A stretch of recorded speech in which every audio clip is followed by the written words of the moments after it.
investment in Memphis. Not only is Nike in Memphis, but Nike has invested in Memphis. And I think that that was a huge piece for me and for the city. Now we have about 7 million square feet of supply chain and logistics space in the city of Memphis. So we made a huge investment in Memphis, and we continue to look to do a lot more in Memphis. And not only do we want to be in Memphis, we want to be of Memphis. So we want to be a part of the community and everything that it takes to make this city more attractive and a lot better. I need to stop here, Ted, and just take a point of personal privilege to just let the audience know that Ted Townsend was responsible for Nike being here. And I know our Chairman Gregory is on the line, and he can certainly validate every word that I'm saying, but were it not for Ted Townsend's role when he was Deputy Commissioner of Economic Development for the state of Tennessee, Nike might not have been, or likely would not have been here in Memphis, Tennessee. And Ted would never say that, but I'm going to say it for him. The value of a great economic development leader is they know how to negotiate deals so that we land the kinds of businesses that we need to have here. And as Chairman Gregory said, great companies attract other great companies, and they want to talk to the leaders of great companies when they come. So just wanted to say that and recognize Ted for the work that he did with Nike. Thank you.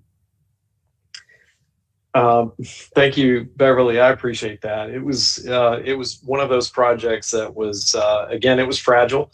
There were a lot of things that were at risk, but we worked together as a team, and we made sure that we put a compelling offer on the table. Because look, I mean, Nike is obviously not only recognized as a global brand, but considering what we were hoping to do in the Fraser community as a renewal, as a catalyst for continued growth, you know, success begets success. Those incentives mattered to land them there.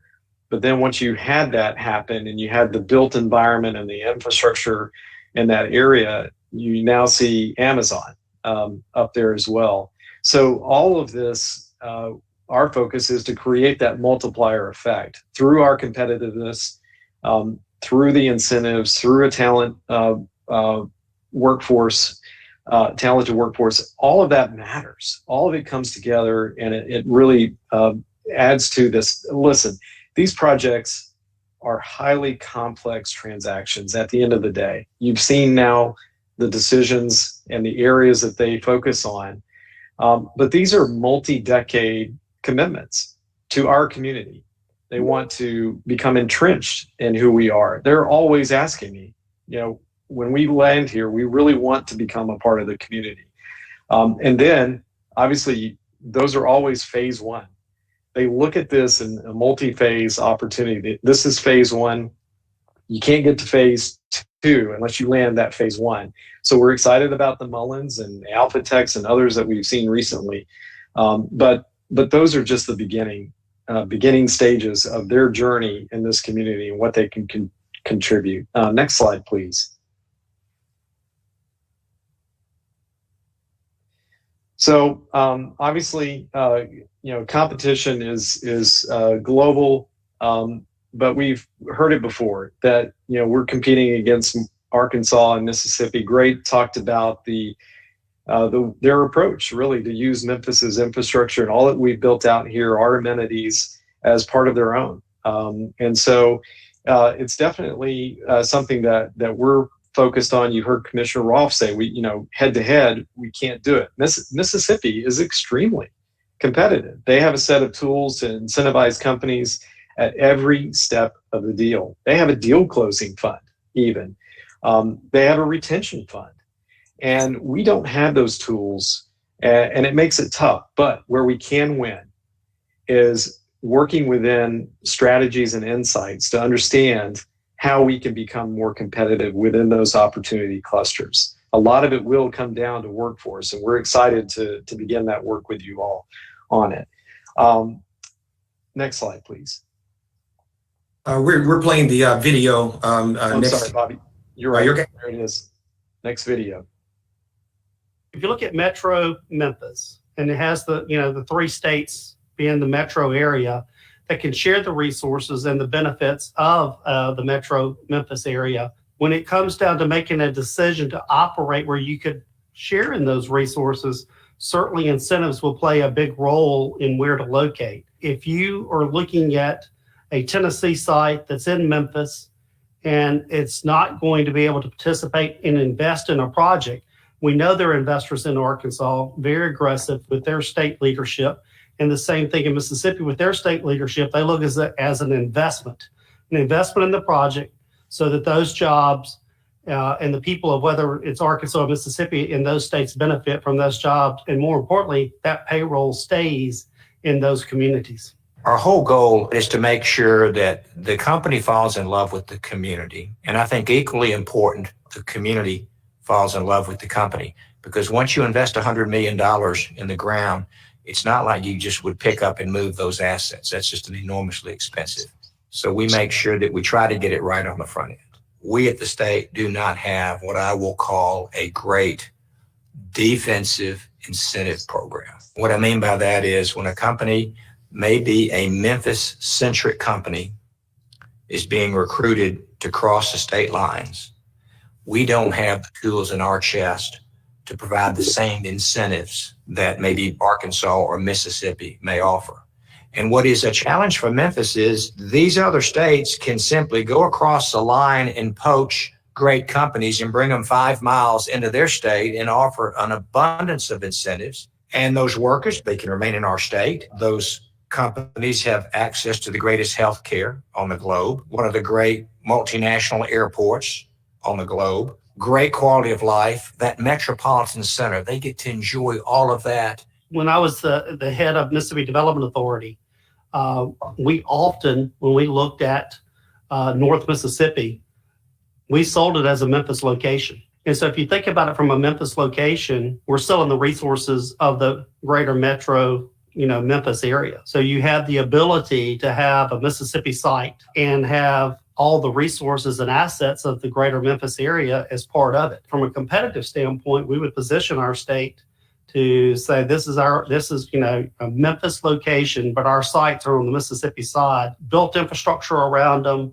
to have access to connectivity to highways, looked at ways that we could be more competitive so that anybody that needed a Memphis location, that the Mississippi side of that MSA was always in play. We did everything we could to be aggressive to sell that side of the state and used, whether it was public infrastructure that was used for incentives, workforce training that was used for incentives, or job tax credits for incentives. We brought everything to bear so that payroll, those jobs would be in Mississippi communities. I like Gray. I have a lot of respect for him, but if after seeing that you're not mad, we're all doing something wrong. That really has it's always frustrated me because they do have an income tax. They leverage that really off the backs of the employees that work for these operations, and they put it right back in cash into the companies. So it's really something that is problematic, and I'm hoping that we can all work together on getting mad at that, because Mississippi is still doing it. That hasn't happened. But let's not get stuck there, right? It's not just Mississippi and Arkansas that we're competing against. As I mentioned before, we're competing globally, and attracting that kind of investment into our community is what we will be focused on. We're going to go out and target high quality jobs. And so, Memphis and Shelby County can do this. And I want you to look at the next slide at job growth. This is an example of Memphis versus the peers that we typically have to compete against on these projects. You see the tremendous success of Austin, Orlando, and Nashville. And you see where Memphis is in terms of the 1.34% job growth pre-pandemic over that 5-year period of 2014 to 2019. So an acceleration of that job growth is what we're really focused on right now. Yeah, the 9,000 jobs in our pipeline, they can help do that. But we have to focus on our competitive market position so that we can really increase that level of growth, accelerate it so that we can compete with other leading metropolitan peers. I just thought that was a sobering set of data that was important for us to see, where we are not even keeping pace with Tennessee's growth, which is 1.98%. But if you can imagine just moving up incrementally on this list, where we're jumping ahead of the Kansas Cities and the Indianapolises, that's going to have a direct impact on our gross domestic product, on personal household income. All of these metrics are those that we are focused on every day. We're creating a dashboard. We'll talk about that in a little bit. But we want to understand where we rest in the national landscape of our peer cities that are also vying for these incredible, exciting announcements and projects. Next slide, please. So why do companies invest in a market? I felt it was important to define what competitiveness means. And we need to know where we are trying to compete, what kinds of jobs we want to attract. We have to define that. And then we have to make sure the assets in our community line up with exactly what a company with those jobs is looking for in their search process. One thing we know is that we want to be competitive for those high quality jobs that pay great wages. And one of the things I'm really excited about in this role is that we are leading a strategy to make sure that Memphis is positioned as a leader for good jobs and investment. We partnered with the city of Memphis, Edge, Epicenter, Memphis Tomorrow, and others. We hired a firm that specializes in inclusive economic development to help us to understand the specific industries in which Memphis could best compete. With some work, we can focus on that to gain more of those high quality jobs. And those industry sectors obviously are logistics, transportation, medical device, emerging technologies, business headquarters, food and agribusiness is one, and music. I want to bring music back as a focus in a cluster strategy for us to recruit companies in that process. So when a company is considering a relocation or expansion, it definitely is something that they all look at. So why do they invest in the market? If you could go back one slide, please. They're looking at these things. They want to see, does the community have the talent, the right skills for what we're looking for? Do they have a regulatory environment, the infrastructure? They're evaluating the number of similar companies like them that are located in that market. They're looking at specific types of real estate. Do we have the right site? Do we have the right Class A office space? We heard that earlier. Those are all factors that they're evaluating. And sometimes it is absolutely a numbers game. If a company needs 300 IT professionals, they want to see that our community's workforce has an abundance, not just the 300, but an abundance of that exact type of talent. And they are looking at the number of IT-related graduates of our universities that we put out each year. And then they're comparing that graduate output with the output of universities in other regions across the country. So industry presence, real estate, livability, those are the 6 factors that we have to strengthen our competitive position in every day. Next slide, please. Now, this is where we can work together to make Memphis extremely competitive. Let's get more of our people into STEM classes. Let's take advantage of Code Crew and Tech 901. We have tools now like Tennessee Promise that are making it possible for our community to compete. We have to get aligned and in the same direction. You see where our placement is here on that scale of our peer cities. We have a bold strategy really to laser focus on those high quality jobs that will change the trajectory of our region and the people in it, all of the people in it. Again, I mentioned the cluster strategy and why that matters. So what we want to focus on with all of our partners, including you, is to make Memphis as competitive as possible for those jobs. The ones we believe can transform the lives of the people in your districts, that's what we want to focus on. And frankly, that's where we want to focus our incentives. Let's focus on aligning our incentives to the outcomes we want to see. Beverly is going to share a little bit more about a vision that we have worked on and a partnership that we've been involved in the last few years. Beverly? Thanks. Thanks so much, Ted. The charts that you are looking at and that you have seen is a result of some work that the Greater Memphis Chamber has done with the Brookings Institute. We were chosen as one of 3 cities to be a part of this economics lab, and that lab is designed to help us to understand more deeply those variables that drive competitiveness. And so as you look at this data, just know that we are taking metrics very seriously and being able to inform many of our actions. And they also define what we need to do to ensure inclusive economic growth. I mean, their charts and their matrix looks at annual wages, productivity, standard of living, medium earnings, poverty. Those are all things that have to be changed as we look at how we build competitiveness here in Memphis. And you've seen some of those cities that we're benchmarked against. We're not just looking at Arkansas and Mississippi. We're looking at other cities, broader cities, international cities as well.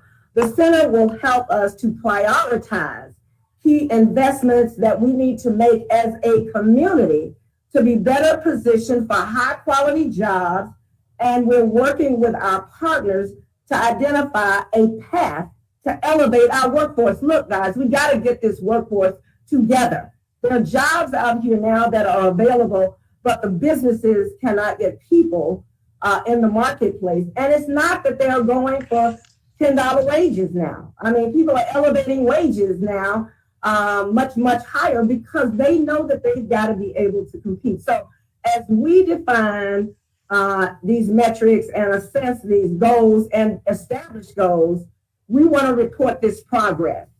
We're standing up a Center for Competitiveness at the Greater Memphis Chamber to be deeply engaged in these issues. And we want to share this at another time. We can't share all this information with you today, but if we focus on this, we'll have greater transparency. We'll know the goals and how we are performing against that. We'll have greater accountability. And the truth of the matter is if we focus on market competitiveness in areas that matter to the companies and the community, we can attract new investment, we can broaden our tax base, and we can compete for the types of jobs and wages aligned with what we want to see here in the Memphis marketplace.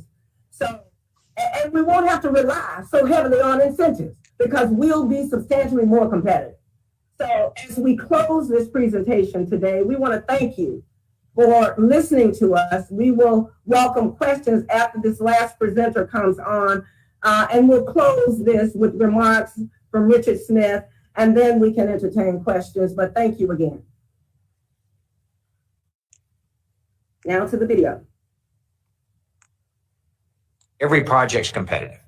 And these companies, when they typically make the decision that they're going to invest in the U.S. or expand in the U.S., the Southeast is just such a rich area of this country because of the workforce, the quality of life, low union, and great family wages. So when you look at those data points, a lot of companies and the site consultants will focus on the Southeast. Incentives are very much a part of the conversation. Sitting here in Florida, Florida's a state that now has really limited their incentives from a state perspective. And what they've seen is the pipeline now dry up. Because, you talk about all day long that, people are going to locate in Florida because of the sunshine. There's no personal income tax. Well, guess what? Sitting in Tennessee, there's no personal income tax, and you have sunshine too. You have a river, you have a lot of great things. But at the end of the day, businesses are going to locate, and when all things being considered, where there's an advantage, and a competitive advantage to be there. And so again, as I said before, the business case, whether it's Memphis or somewhere else, to do away with the incentives, you just eliminated yourself from a process of many projects that know that they're looking for a strategic partner to be part of. To eliminate incentives, you're making a conscious decision to remove yourself from the process of competitive projects. And so if it's a competitive project that's looking at Memphis or St. Louis or whoever, by saying, well, we're just not going to offer incentives anymore, there are several projects that you probably will never hear about that have already marked you off the list. And it's not because it's a lot of people think it's just a cash investment that they're going to locate here anyway. Again, all things being considered, this is the way that you can have an advantage over another location and a partner that's long-term. As the former chairman of the Greater Memphis Chamber, as well as someone who has represented FedEx, the largest employer in Memphis, many times within our community, I have a unique perspective on our economic development apparatus, and my critiques are well documented. We absolutely need more oversight and transparency and public accountability for results against a published strategic plan. And you'd be hard-pressed to find anyone who has been more vocal about that than me. We did attempt to address much of this via our Regional Economic Alliance, but it has not gone far enough in my view and needs to have more teeth to be successful. I've been among the leaders who have sat down with businesses that we are trying to attract to the region. And there is a misconception in the community about how much leverage we actually have in those conversations. We've all heard the mantra, location, location, location. And companies typically hire site selectors and experienced consultants to help them make these decisions. They've done their homework and they come armed with binders of data and information on issues like the quality of our workforce and infrastructure, crime, the public education system, and other quality of life concerns that are vital to their business interests. Unfortunately, such issues are usually headwinds that we have to sell through by highlighting other advantages of locating in Memphis or Shelby County. And now, the COVID-19 pandemic has exposed many companies to the benefits and potential cost savings of allowing employees remote work flexibility while reducing or completely eliminating physical office space. These trends have accelerated around the world, and if they continue, will further decrease our leverage as we seek to attract companies to call Memphis home. Our community must consider these market changes before we lean too hard into any policies that could repel the higher wage, salary jobs that we need to attract and retain here. Another factor is the impact to wages, and particularly in those hourly wage jobs that are equally important to our community. Economic development and growth in these jobs leads to competition for workers, which in turn puts upward pressure on wages and is the primary driver of wage increases. As a direct result of that competition for labor, brought about by successful economic development and growth in logistics jobs in the MSA, combined with a high demand for our services caused by the pandemic, FedEx has increased hourly wages twice in the past 12 months, and we have over 2,300 open positions right now at the Memphis hub, with starting pay up to $20 per hour now, along with full health care and retirement benefits and college tuition fully paid for. So please send anyone you know looking for work in this community my way. This is incredibly significant considering our employment presence here. The Memphis hub alone requires over 13,000 people to run it. And all of those team members have been the beneficiaries of the wage increases that I just mentioned. Finally, I've been a customer of our economic development ecosystem when I did the deal for the former Gibson Guitar building to make it the headquarters for FedEx Logistics and converting that facility into Class A office space, bringing with it many high-paying jobs to downtown Memphis. These jobs theoretically could have gone anywhere in the country if it met our needs. And that was before the radical workplace changes instigated by the pandemic. Furthermore, it was very costly to convert that space for alternative use, costing us over $45 million to do so. So without the incentive package, I can assure you as the decision maker that it would not have happened. There was clearly a give and take between FedEx and local leaders, and the deal we negotiated benefits us all.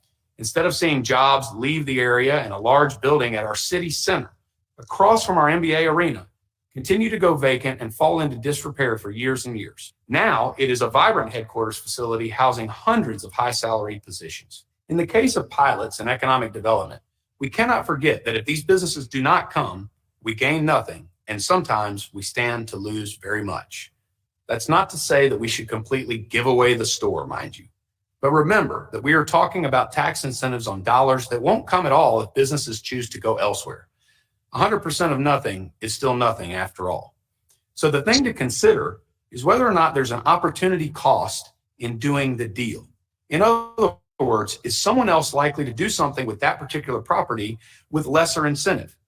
In the case of the FedEx Logistics headquarters downtown, I think you would have been hard pressed to find anyone else who was going to renovate a guitar factory downtown in Memphis for some other use.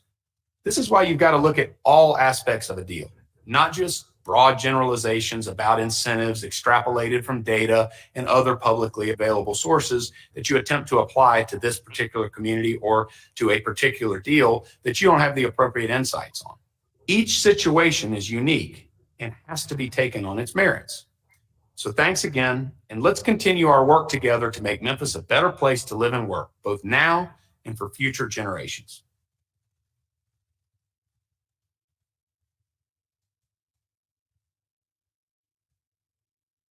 Great. So we will open it up for questions. Thank you all. All right. Yes. First of all, let me thank President Robinson for her and this presentation. I think most of the time we hear one side of this equation, and it's quite interesting to hear the other side. So it gives you a better opportunity to weigh in on that. But I want to thank the chambers for that presentation. And while I got you all here, we need y'all to come over to the commission and present as well. And so that, because both legislative bodies are involved in some of these deals, and the commissioners would love to have this information up front. So I want to thank you for that, because I've been commissioner 6 years. I didn't hear this side of incentives and why. So, but I just want to say thank you to that. And I'm going to turn it back over to Chairman Covette, because he's going to manage the queue. And I'm sure he's already given you a time frame as to what you have to do in this queue. So, Chairman Covette, you have it. I have the clock, guys, so be nice, please, if I call time. Good enough. All right, let's get started with our Q&A. But before we start, again, thank you to the Chamber for that great presentation. A lot of very good information. Let's go into it. Commissioner Whaley, you are in the queue and you're recognized, sir. Thank you, Chairman Colbert, and thanks, Ted and Beverly, for the presentation. One of the things we heard, I think, throughout the videos and throughout your comments was the impact of, I guess, what I would call intangibles, so quality of life, amenities, education, different sort of like outdoor space, parks, what have you. Can you speak to maybe the specific, get a little more detailed around, how that plays into these deals relative to the economic incentive? So the pure, just economic package that's being offered versus being able to say, we have Shelby Farms, we have, I think to one of the slides, the second highest growing STEM graduate population. What percentage would you say that plays into a deal, and when does it come into play? If I may, Commissioner, thank you for that question. I'll start. Any of our teammates can fill in on that. But when we shared the top four factors that site selection consultants typically look for, number 4 on that list is quality of life and quality of place. So it is a factor. I've got an echo, I'm sorry. But it is a factor in their decision-making process. They want to understand. I'll pause. Okay. They do want to understand the amenities that the community has invested in and built out, that obviously they're looking for a culture fit. They're looking for, a safe, vibrant community for their employees to thrive and grow and raise their families. We hear that. Typically, it's later on in the deal cycle, and it's going to come directly from the decision makers at the company. So you're talking about the the CEO, the CFO, the COO. So it's a C-suite, and they're looking at it from a lens of now they've seen, okay, we stack up really well. What else do you have? And can we match our culture with your community? We're seeing a huge focus now on companies that want to diversify their workforce. And again, as I said earlier, Memphis is poised to really amplify that message nationally and internationally. It's a huge strength. I'm excited to promote it. But we weave all of those things, Shelby Park, to the amenities of the riverfront, to the whole region. We weave all of that into the narrative when we're marketing the greater Memphis region to those companies. If I can say this as well, to that point that Ted mentioned, Commissioner Whaley, we had a wonderful conversation with Rick Shadyac from St. Jude yesterday, and the conversation that we were having with our team, we touched upon just how important it is to younger workers regarding things like companies that are socially conscious, but also to the extent those things that Ted has mentioned, quality of place, those things are important to many of these younger workers as well as they make decisions about where to move, relocate, and what company with which they'd like to plant their flag, if they will. So I think that's an important point as well. It's one that Beverly has been in. We've been in quite a few conversations where that very subject has been broached, if you will.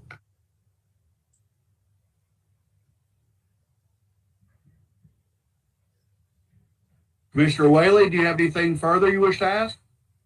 No. That's it. I mean, I appreciate the context on that. I think sometimes we take for granted some of those things we do have, and even just going out to Shelby Farms and realizing what a great, tremendous asset that is. That also is an economic development incentive, and it's not something that's done separate from it. And so I think to the extent that we can include those things on the front end, those really unique quality of life factors that I think people are even more so now interested in, to be able to get outdoors, have the space, have those amenities, I think could potentially be an even greater part of how we pitch, for projects, that it's not just the things that everyone will do, which are economic incentives. It's also the things that make us unique from a quality of life perspective. So thank you, Chairman Colbert. All right. Thank you very much, Commissioner Whaley. Councilman Jones, you're in the queue. You're recognized. Thank you.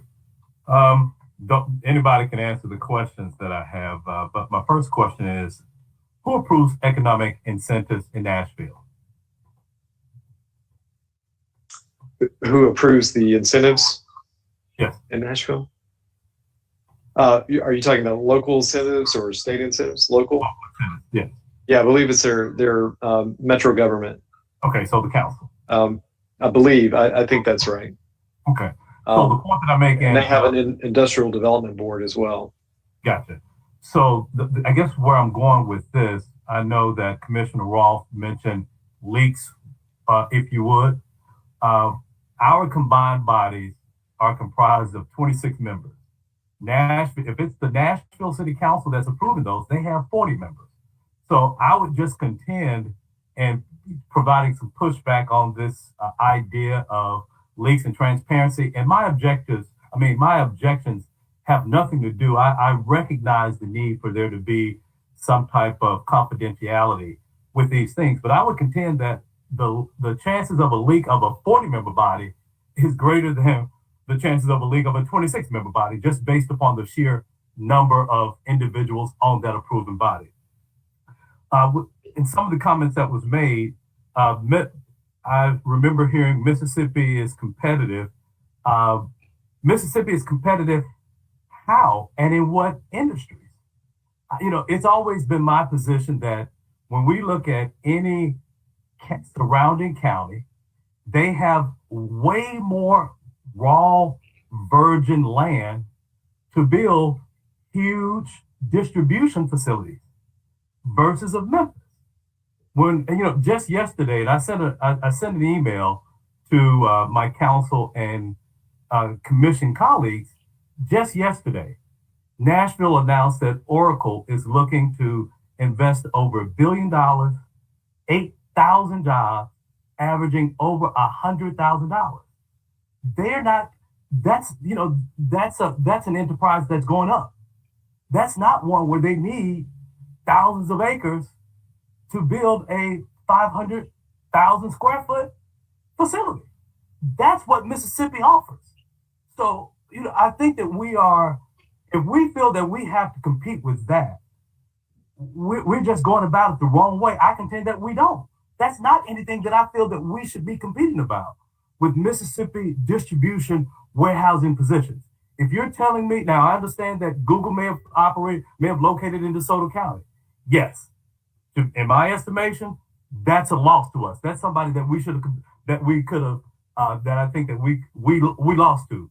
But to say that we lost to a facility that needed thousands of acres for a warehouse, we're not competitive. We should be competing in that. And I think that I'm of the opinion that anybody who feels that you shouldn't be in that job for Memphis. A lot has been, I'm looking at the talent slide that talked about bachelor's degree attainment population 25 to 34 with bachelor degrees plus. And Nashville is on the top of that list. Colleagues, yesterday I met with Shelby County Schools. Some of you may have met with Shelby County Schools too. Shelby County Schools indicated in a lot of measures, if we're talking about talent, if we're talking about education, and a lot of people that I've heard over the past couple of weeks in these meetings, and even before, wanted to use education as an excuse. And I know you may not have this information, but I would contend that this population of 25 to 34, these are not homegrown Nashville native people. They recruited a lot of these people. If that were not the case, based upon what their education attainment is, they wouldn't have landed any of this. I think that anybody who's using education as an excuse, when you look at the public education of Nashville not meeting some of the measures of Memphis, I think it's short-sighted for us to do so. So those are just my comments. I'll save the rest of them to when I bring forth the suggestions that I have. Yeah, Councilman Jones, I'm with you on the passion there. I want Oracle. I want Google. We're hunting global brands right now. And I'm excited about looking at our pipeline as it exists today. And I'm seeing a more evenly distributed pipeline that has more manufacturing, because we want the manufacturing. Trust me, we want those jobs. They don't require as massive a footprint as they once did because of automation.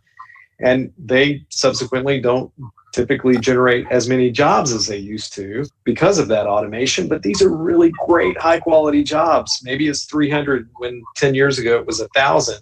But those 300, they're in robotics. They're using computer engineering to keep that operation going. So we want those. I want as many corporate headquarters as we can get. Listen, I commuted to Nashville for 5 years. It was important for me to remain a Memphian, even though I was deputy commissioner, working in Nashville Monday through Friday. And I saw the cranes, and I was frustrated that we could not get more. But I can tell you this, Memphis has every active ingredient, if not more than Nashville has. And yeah, I've got a chip on my shoulder, and I want all the smoke. I really do. I want to be able to deliver this body jointly a lot of successes and wins. We're going to do it as a team because I'm hoping that I could deputize all 26 members as economic developers. We want to bring prospects here. Chairman Jones mentioned, hey, come and visit with us. I want a regular cadence of us coming before at least the economic development committees respectively, and sharing maybe not details about the confidential projects, but I can share where we are with respect to the initiatives that we're using to increment ourselves up in the competitive landscape, but also talk about our project pipeline and some of the things that we're needing. I want, at the end of the day, to understand why we lost projects. We celebrate our wins, but we don't necessarily look at why we lost the deals. Was it a breach of confidentiality? Maybe. That's probably not going to happen very often, but it probably was because we didn't have, a 100-acre site that's rail served, that's in close proximity and has all the utilities. Sometimes that's a struggle. But listen, please know I'm in full alignment with you. We will certainly continue to get transportation, distribution, and logistics projects. We're going to work those. We will. But my focus is to really evenly distribute, diversify our pipeline. I want to focus on advanced industries, emerging technologies like Mullen. The electric vehicle space is booming, and I want Memphis to be the epicenter of that in the state of Tennessee. Thank you. You know, I would be remiss if I did not commend all of those who landed Mullen. I think that might have been, it was announced maybe the day after we met the last time. But yeah, I want to incent ones like that all day, every day. But good job, everybody. And Ted, you know, I remember you were in your position with that when I first met you, right after when I first joined the council. And so, you know, as far as your ability with this, hey man, I think you're the right person for the job. Thank you, sir. All right. Thank you, Councilman Jones. Council Lady Logan, you're recognized. Thank you, Chairman, and good afternoon, everyone. I had audio and technical difficulties, so if I missed this, please excuse me and just let me know, and I can go back and listen to the recording. But I'm interested to know what is being done in the workforce development area. What specific things are you all doing? I noticed that I've heard a number of times that that's one of the barriers to us attracting the industries and businesses that we're looking for. So what program specifically are we implementing, or what type of relationships do we have with our youth in those areas that are preparing our youth at this time in terms of homegrown? We know we're looking for some immediate areas for trained staff and trained workforce, but how are we also creating and grooming and preparing those young people? What types of investments do we have in our system here? I can talk.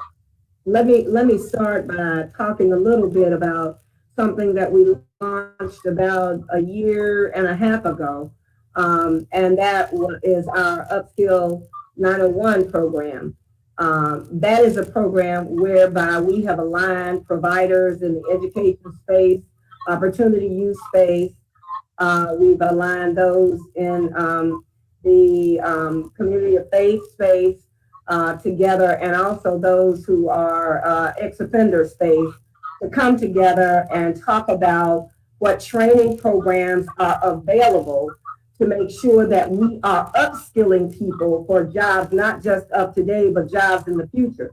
And so we have relationships with about 200 partner organizations and community of faith leaders who are all across this community, who are identifying young people who need to be trained. And then we built an asset map of this whole community. So we have identified where these partners are located, where these churches are located. That means that we can log on to and access the map to be able to identify what trainers are in your area. So if you don't have transportation, you don't have to go way out somewhere to get some of the skills that you need to be able to secure a job. We're still working on our asset map because that's an important part of our upskilling process. And also, I don't want us to forget the fact that not everybody is going to go to a 4-year college. We need to be looking at the trades, and we are looking at the trades. We're looking at CCTE programs that Shelby County Schools have. We are building relationships with Shelby County Schools, so business leaders sit at the table with Shelby County Schools, and they provide the research data that will come from the Center for Competitiveness. So the schools need to know how to build curricula around those in-demand jobs. That hasn't happened before. We're talking to higher education, because higher education leaders need to really understand what is it they need to be training for. You know, the educational model that we have in America today is probably about 50, 60 years old. We haven't changed it yet. We've got to be able to understand, you know, that machine learning, robotics, artificial intelligence, digitization, these are the areas where our young people need to be trained. Technology, STEM, and we're working with the University of Memphis. We have about 3 or 4 initiatives that we are pushing forward at the Greater Memphis Chamber to make a difference in those spaces. We just need to get people who can participate. I can't tell you how many businesses have called us and said, look, I've upped my salary, I've upped my benefits, I've got everything that I think people need, and yet I still cannot attract the people that we need to have to get involved in the training programs that would put them in spaces and places that would allow them to get a job. So we need your help. We need the help of you all to work with us and help us to be able to encourage more of our young people from a skill perspective to really understand and gain the skills that are necessary to be able to secure these jobs and help us to be more competitive in this marketplace. Okay, I do appreciate that, and I can see where that would be beneficial. I am also more so concerned about identifying youth at an early age and preparing them. How are we working with the system, SES or the curriculum or our state government to make sure our children are able to read, that they have the types of curriculums that will prepare them for these positions. So we'll have a pipeline of talent in our city as opposed to only considering attracting them. And that has to, I would, state, or I believe that has to happen at an early age, from preschool, elementary school on up. We identify those that have the propensity for these positions, and we identify them and groom them, and have options for our youth if we want to see the pool of talent increase from within. And I do think that we have some very talented young people, but there are so many things that come up as they matriculate through school that, that those numbers are just not there for the industries that you all are courting. And so I would say that the map that Reed Dolberger shows or presents, where it lists all of the agencies that are preparing or working in workforce development, that map is used to align with the young people, or those that are serving young people or preparing young people, that everybody gets involved and wrap around our young people to prepare them and make sure that the entities that are training them and educating them are prepared and aligned with the things that you all are seeing that we need. Thanks. Thank you so much. Thank you. I appreciate the work that you all are doing. And I'm glad that we are having these meetings so we can really kind of flesh out where we need to go and align everyone around the same common goal or create those goals. Thank you, Chair. You're back. All right. I want to thank staff for the new timesheets. Mine kind of looked a little rough. Thank you, Council Leader Logan. Commissioner Sawyer, you are recognized. Thank you, Councilman Kovac. Good afternoon, everyone. I will keep my comments relatively brief. I think one thing that I wanted to start with was Councilman Jones's comments. I think one thing that wasn't gleaned from what he was sharing was not just that we want these businesses, but we also want these businesses to prioritize our people. We talk very often about workforce and labor without thinking about the everyday lives of the average Memphian. We talk about beneficial things such as Shelby Farms without considering the transportation desert that a lot of the people who will be hired into these positions work into. What I would love to see are way more opportunities in collaboration, and Beverly and I talk about this a lot. And find we're on the same page more often than not. I'm a millennial. She's a boomer, and we have different ways of communicating. But I think one of the most important things here is, I received a CS's presentation this morning, and they're begging for partnerships, and I know that you all have really been expanding on that. But I just can't say more. Ted, in your presentation, the first box of the 6 things that you said businesses looked at is talent. we can't talk about talent without considering the poverty rate, without looking at race and class. And I often find that missing from these conversations. I know that we have to present these things to different people, but I just don't understand how we have any conversations in Memphis without pulling in the issues that we continue to face in 2021 about race and class. And so that's one thing that was missing here for me today, because there are different experiences that people are having in this city. I worked in schools and with teachers and students for almost 6 years. And I can tell you all that we have children who live off Chelsea who have never seen the pyramid, who have never seen the Mississippi River.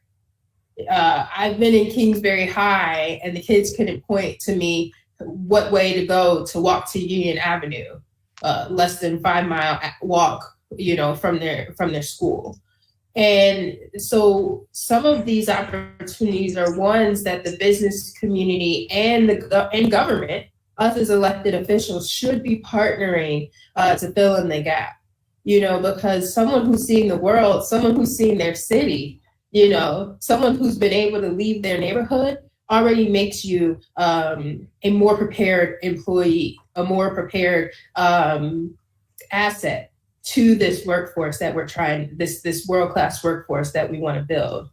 I repeat this statistic over and over again. It'll be shared tomorrow. Our students are currently, thank you, Chairman, our students are currently showing about, last year it was reported 20%, right now it's 40%. 40% of youth graduating from Shelby County schools are neither prepared for work nor college. And we're trying to get that to 70% by 2030. That's a decade away. That goes with certifications. This is one of Governor Lee's benchmarks. And so there's a lot of opportunity again for partnership. And that's what I call for. That's what I'm asking for. So when I'm talking about let's have conversations about pilots, and then people say we are hurting our workforce by having this conversation, I'm doing this to advocate for our workforce. I don't think we cannot have these conversations at this point. We can't continue to underserve our employees, or we won't have a workforce. And so if we want to think about retention of our top talent here in Memphis, people have to see a city that also they feel like invests in them, that is going to invest in them as talent. And that's important for us to have in these conversations. I'm one person who will continue to push this pilot conversation, because what I think people think it hurts, and what I think it sees that we are a city that is considering how best to develop our youth and develop our adults, while also ensuring that the businesses are invested here. And I would love to see the chamber advocate for social investments from the businesses that choose Memphis. They're making it their home. And so I wouldn't see how a business, would really turn their nose up. And I know I said I was going to be short, but I'm running out of time. The businesses would turn their noses up to investing in schools and investing in communities. And I would love to see the chamber really take a stab at figuring out how we can make those requests of community investments from the corporations that we recruit and that choose Memphis. Thank you. Thank you, Commissioners. Y'all like to respond? I would just simply like to say that she made some really good points in terms of talking about the things that sometimes our children in our neighborhoods don't have and have not been exposed to. And I would say that from a business standpoint, some businesses have actually started providing transportation for employees, because they're not, they don't have bus lines. And while we advocate for funding for transportation, we know that may be longer term.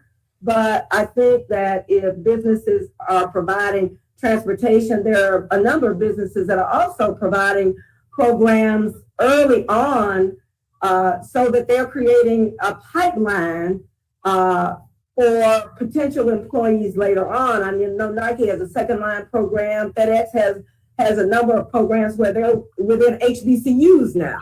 And so that seems to be a redirected focus toward making sure that people who look like me have a real opportunity now to advance and do some things that they might not otherwise have an opportunity to do. But I would certainly not be opposed to, sort of beginning to think about, social investments. And, we've talked a lot about a lot of the issues that you brought up today, Commissioner Sawyer, and we don't take any of them. We don't throw any of them away, and we don't take them off the table.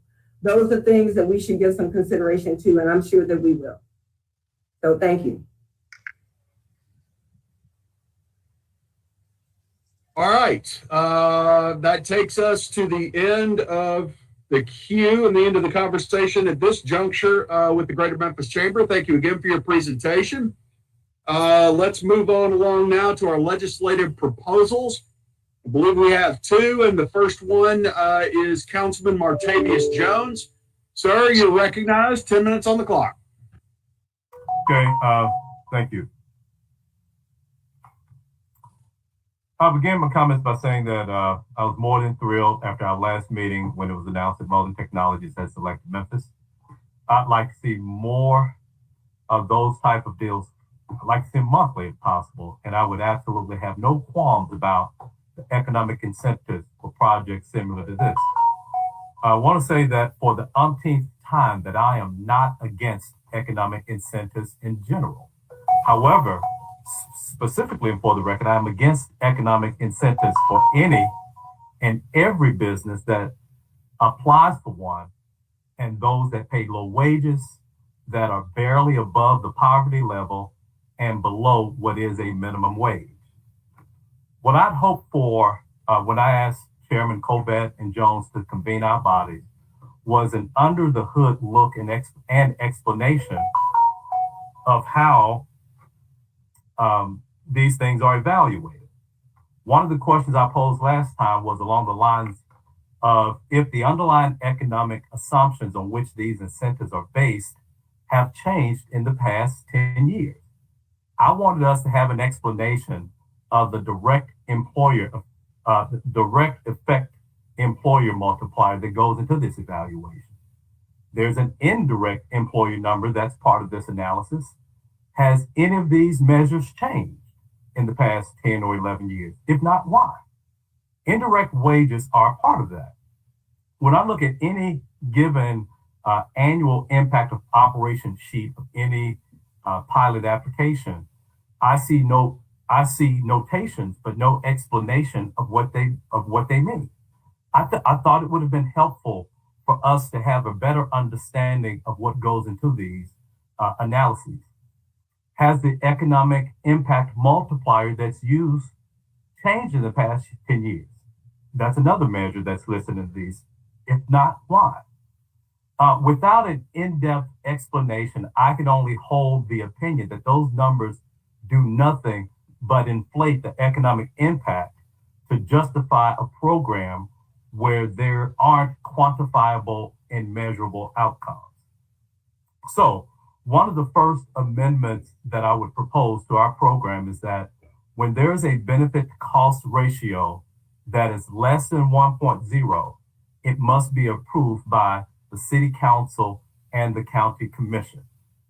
There are numerous projects where the benefit to cost, which essentially means if it's above 1, if it's 2.0, it essentially means that we are benefiting twice as much than it's costing us. But if it's less than 1, it means that it is costing us more than it's benefiting us. So I would propose whenever there's one where that that benefit cost ratio is less than 1.0, it must come before these two bodies for approval.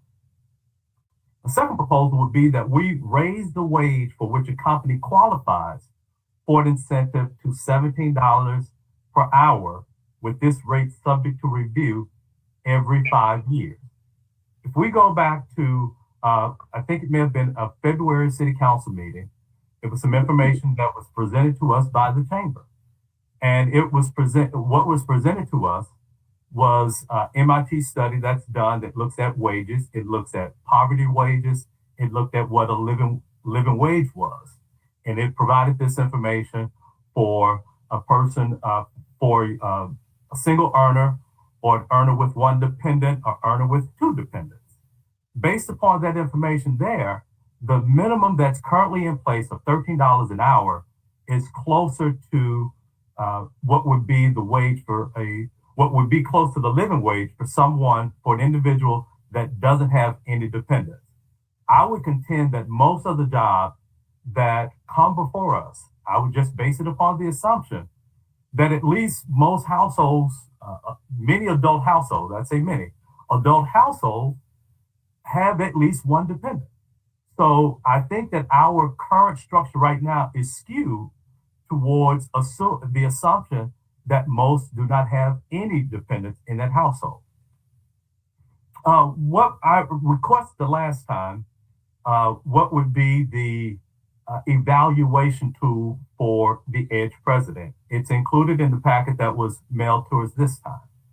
And I am it's not of the opinion, when I look at this evaluation, there are no objective measures in this evaluation tool.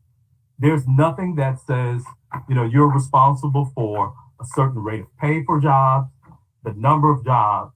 But I would think that I would hope that we could, that there will be an evaluation tool where the outcomes are measured and the evaluation is based upon measurable outcomes. Were the number of jobs achieved? Were the pay rates for those jobs achieved?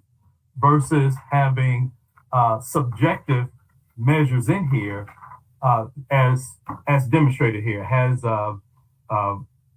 pursues better ways to get things done, acknowledges mistakes and learns from them. Folks, we're talking about the economic prosperity of people living in here, but there's nothing by which these measures can be made in here. So that's a suggestion of mine as well. I would also require that every jobs pilot recipient, submit an annual census of where their workforce resides. I would contend that it doesn't benefit the members or the citizens of Memphis and Shelby County if hypothetically a third of the workforce resides in Mississippi, a third of the workforce resides in Arkansas, but 100% of the tax burden remains with people who live in Memphis and Shelby County, but they are only holding a third of those jobs. Now, whether we do something with that information now, that stands to be answered, a question to be answered at a future time. But if we're not tracking that, if we're not measuring that, then we have no idea of what the benefits of these jobs are. So I would, and perhaps part of that too, could be how many jobs are actually going to Memphians and Shelby Countyans in the jobs that receive these economic incentives. And then lastly, I would tie any economic incentive or abatement to the percentage of jobs that are at or above a minimum pay rate. If we look at that Mulling Industries, it looks like a great deal on the surface, but if the majority of those jobs, and we can pick anyone, it may not be that one, let's just say that one is a great one. I feel that they should not be entitled, or a company that comes in that's only where the majority of those jobs, 85% of them are at $13 an hour. They should not be entitled to the same type of incentives as a Mullen or one of the ones that may have a 17 per hour minimum wage for those starting positions. So, I'm not, these are just suggestions on my part as a starting point. I don't have a hard line in the sand, but open for discussions and deliberations and discussions from my colleagues on both bodies of how we get to this. And that's it. Okay, thank you, Councilman Jones. I see Looks like Commissioner Ford is in the queue. Commissioner, you're recognized.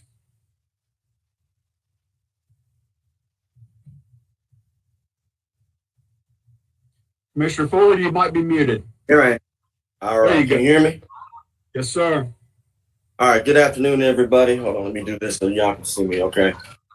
Thank you for the presentations, everybody. And I know I have 5 minutes, so I'll try to go ahead and be cognizant of the time. So first of all, I do appreciate the work that both sides do. And I do appreciate those people that presented. I do think that these dialogues are important. I think that in order for us to take the football and move it, we have to have these discussions.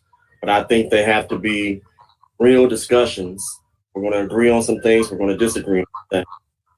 When I left the city council, I remember living wage was one of the items that we discussed. And I remember that one of the amendments in the budget was within a $15.50 an hour wage. And I'm glad that a lot of my former colleagues were able to support that.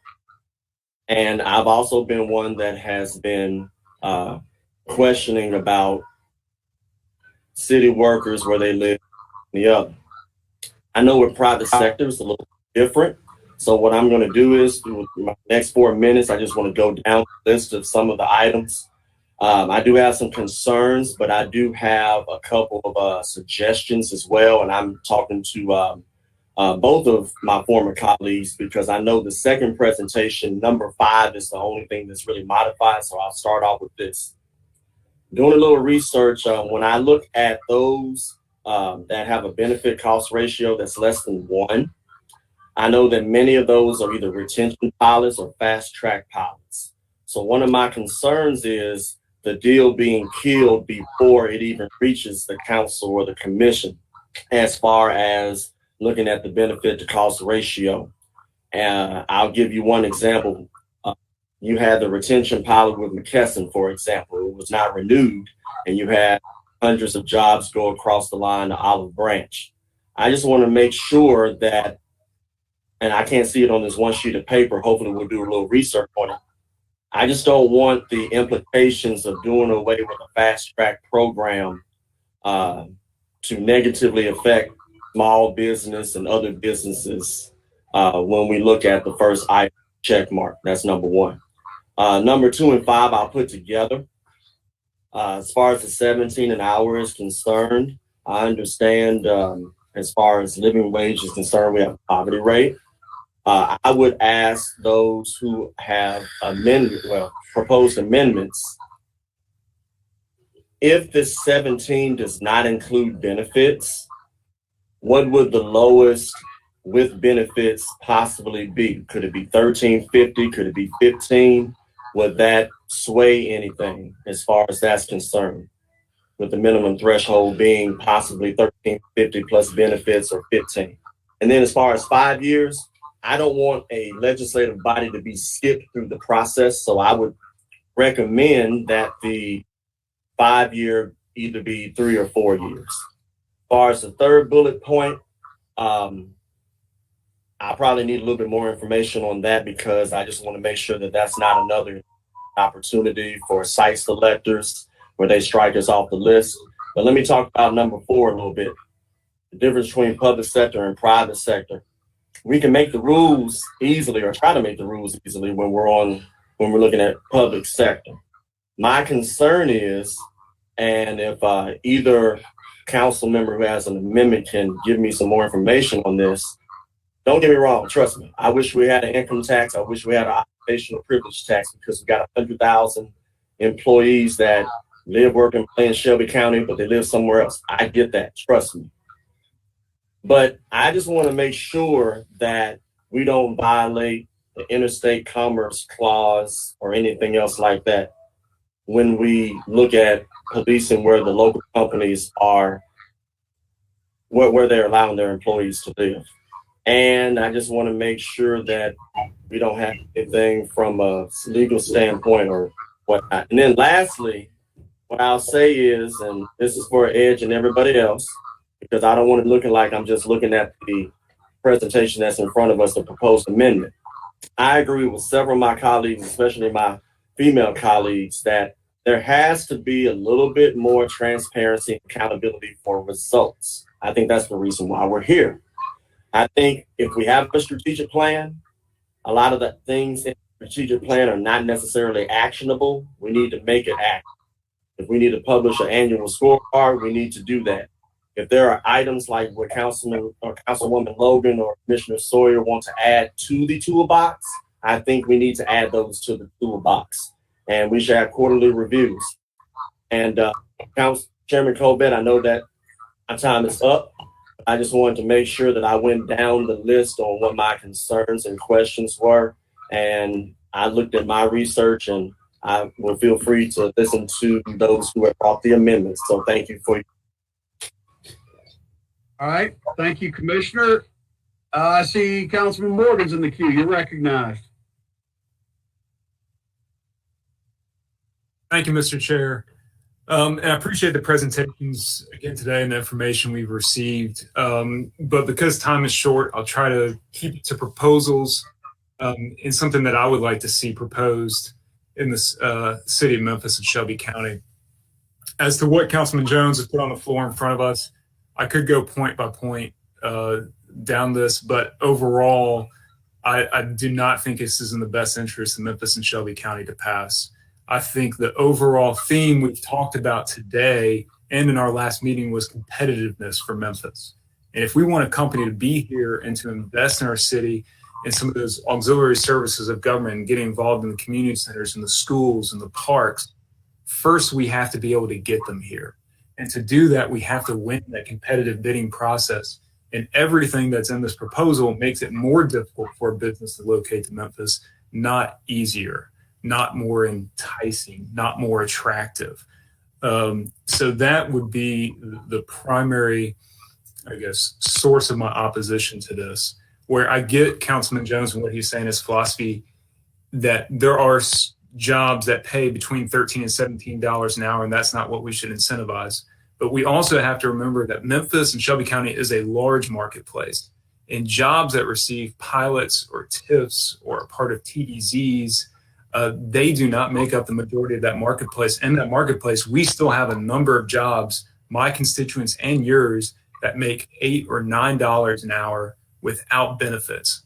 And they would love to have jobs be incentivized that bring in $14 an hour in benefits.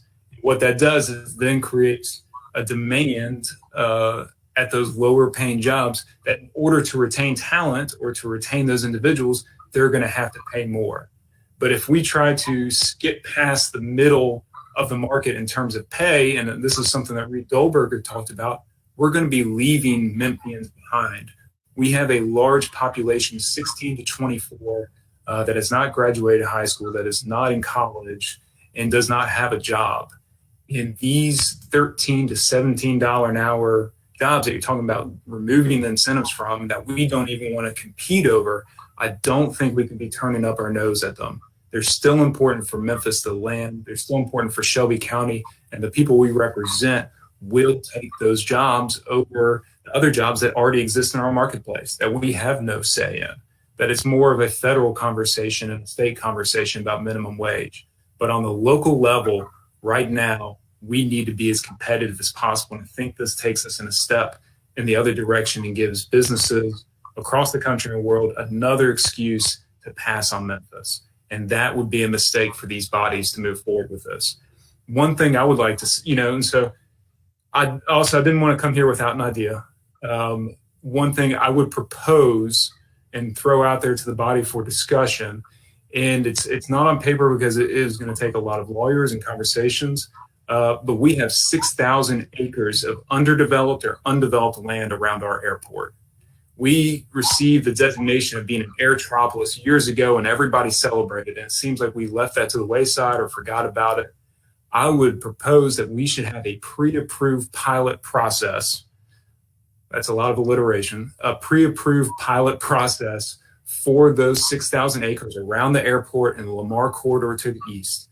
The beneficiaries of those would be the Hickory Hill neighborhood and the Whitehaven neighborhood that it would provide jobs to. We still set the criteria, but now when a board or corporation is making a decision about whether to move to Memphis, it removes the uncertainty of what they'll be able to receive. Pre-approved pilots are not a new concept. We know other states and jurisdictions that do them. We should bring that to Memphis. We'll start with limited capacity around the airport, look and see whether it's successful, and maybe expand it out to other industries in other parts of Shelby County. But I think the but-for principle has already been established that for decades we have this undeveloped parcels all around the airport. Let's invest in those areas. Let's give the businesses that are looking to come here more certainty and give them a reason to choose Memphis, and then have them here, have them fall in love with our community, have them fall in love with the area and what we're able to provide.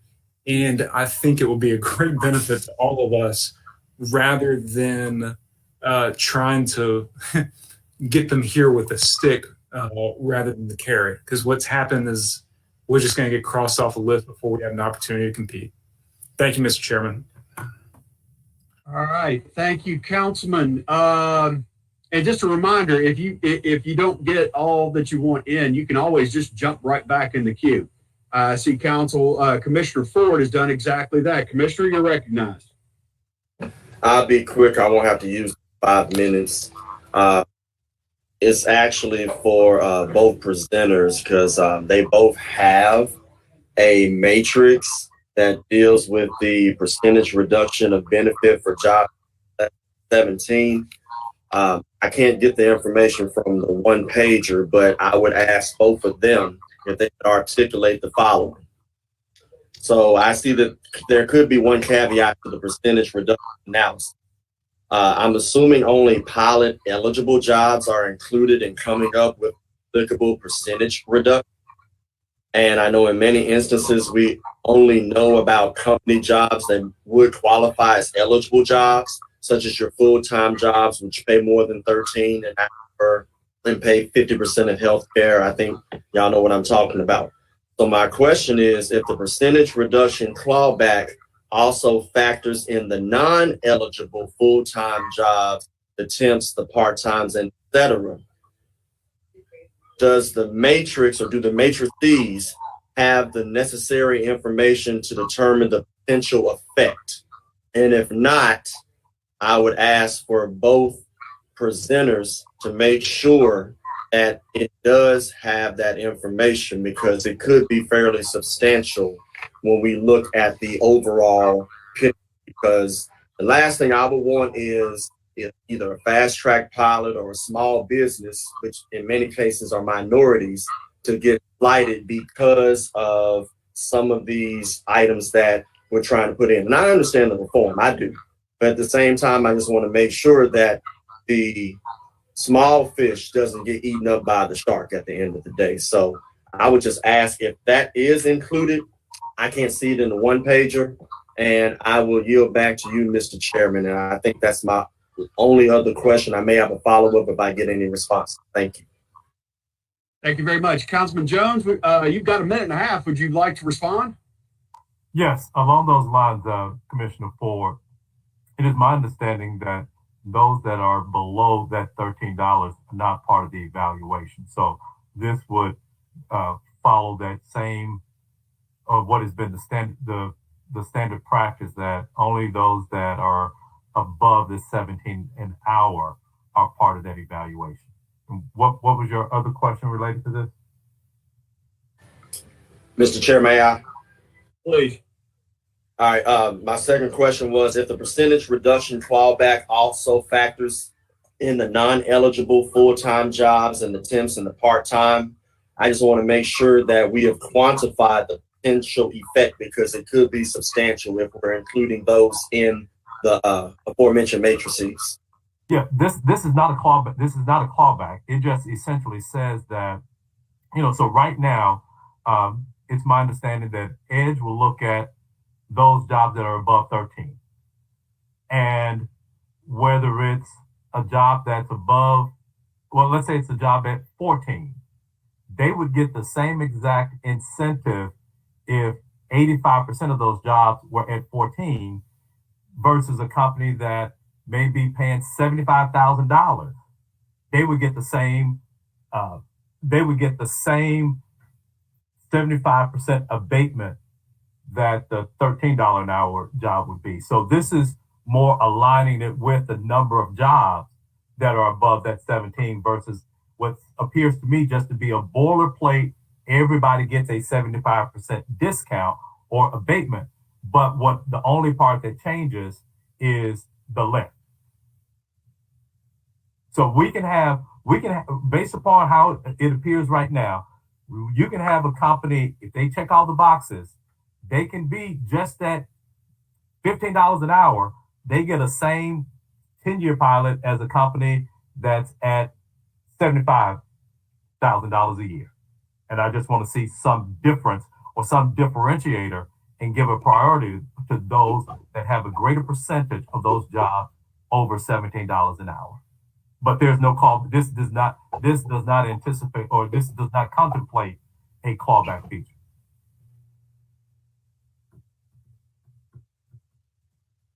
Commissioner Ford, do you have a further question or thought?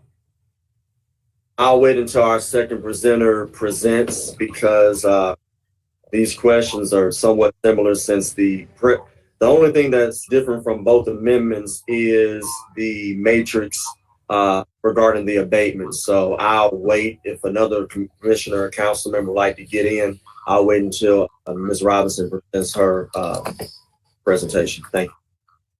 Outstanding. Thank you. Seeing no other members in the queue seeking recognition, we'll go to our second presentation. Council Lady Robinson, you have the floor.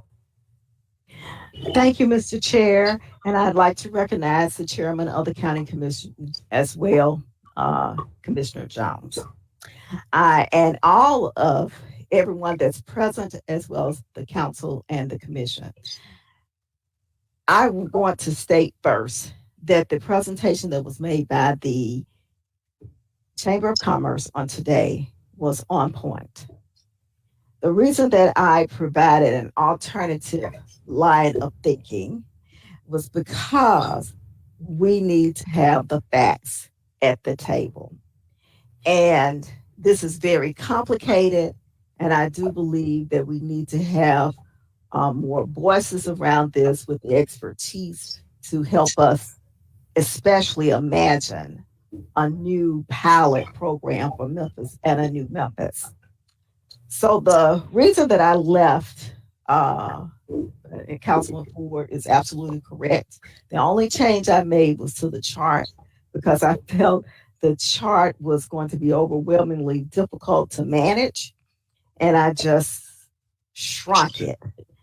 But I left on the front end and the back end opportunity for the city and county to be able to accumulate just a few more tax dollars so that we can make Memphis the kind of city that can attract the businesses that we would like to attract in our community. Our citizens are asking us every day for infrastructure changes, and we have no other way of raising revenue, but here's a way, an opportunity that we can get some additional revenue and still provide incentives. I am not stuck with any one number, any percentage, any idea here other than to say that we have to at some point state what's the maximum, what's the minimum. Where do we want to go with this as it relates to community-based agreements, and they need to be in writing.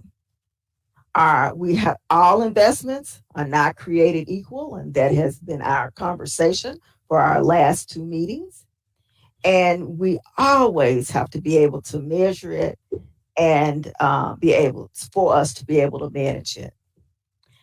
I am in the mindset on today that we need a study done by our, hopefully, the University of Memphis to look at this is what's really important. And I've had an opportunity over my almost 20 years in public office to travel with the chamber before.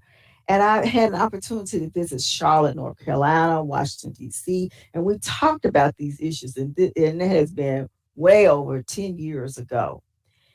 And what those, and especially in Charlotte, and we don't have that information here today, they began to invest more in their secondary education programs, make more investments there.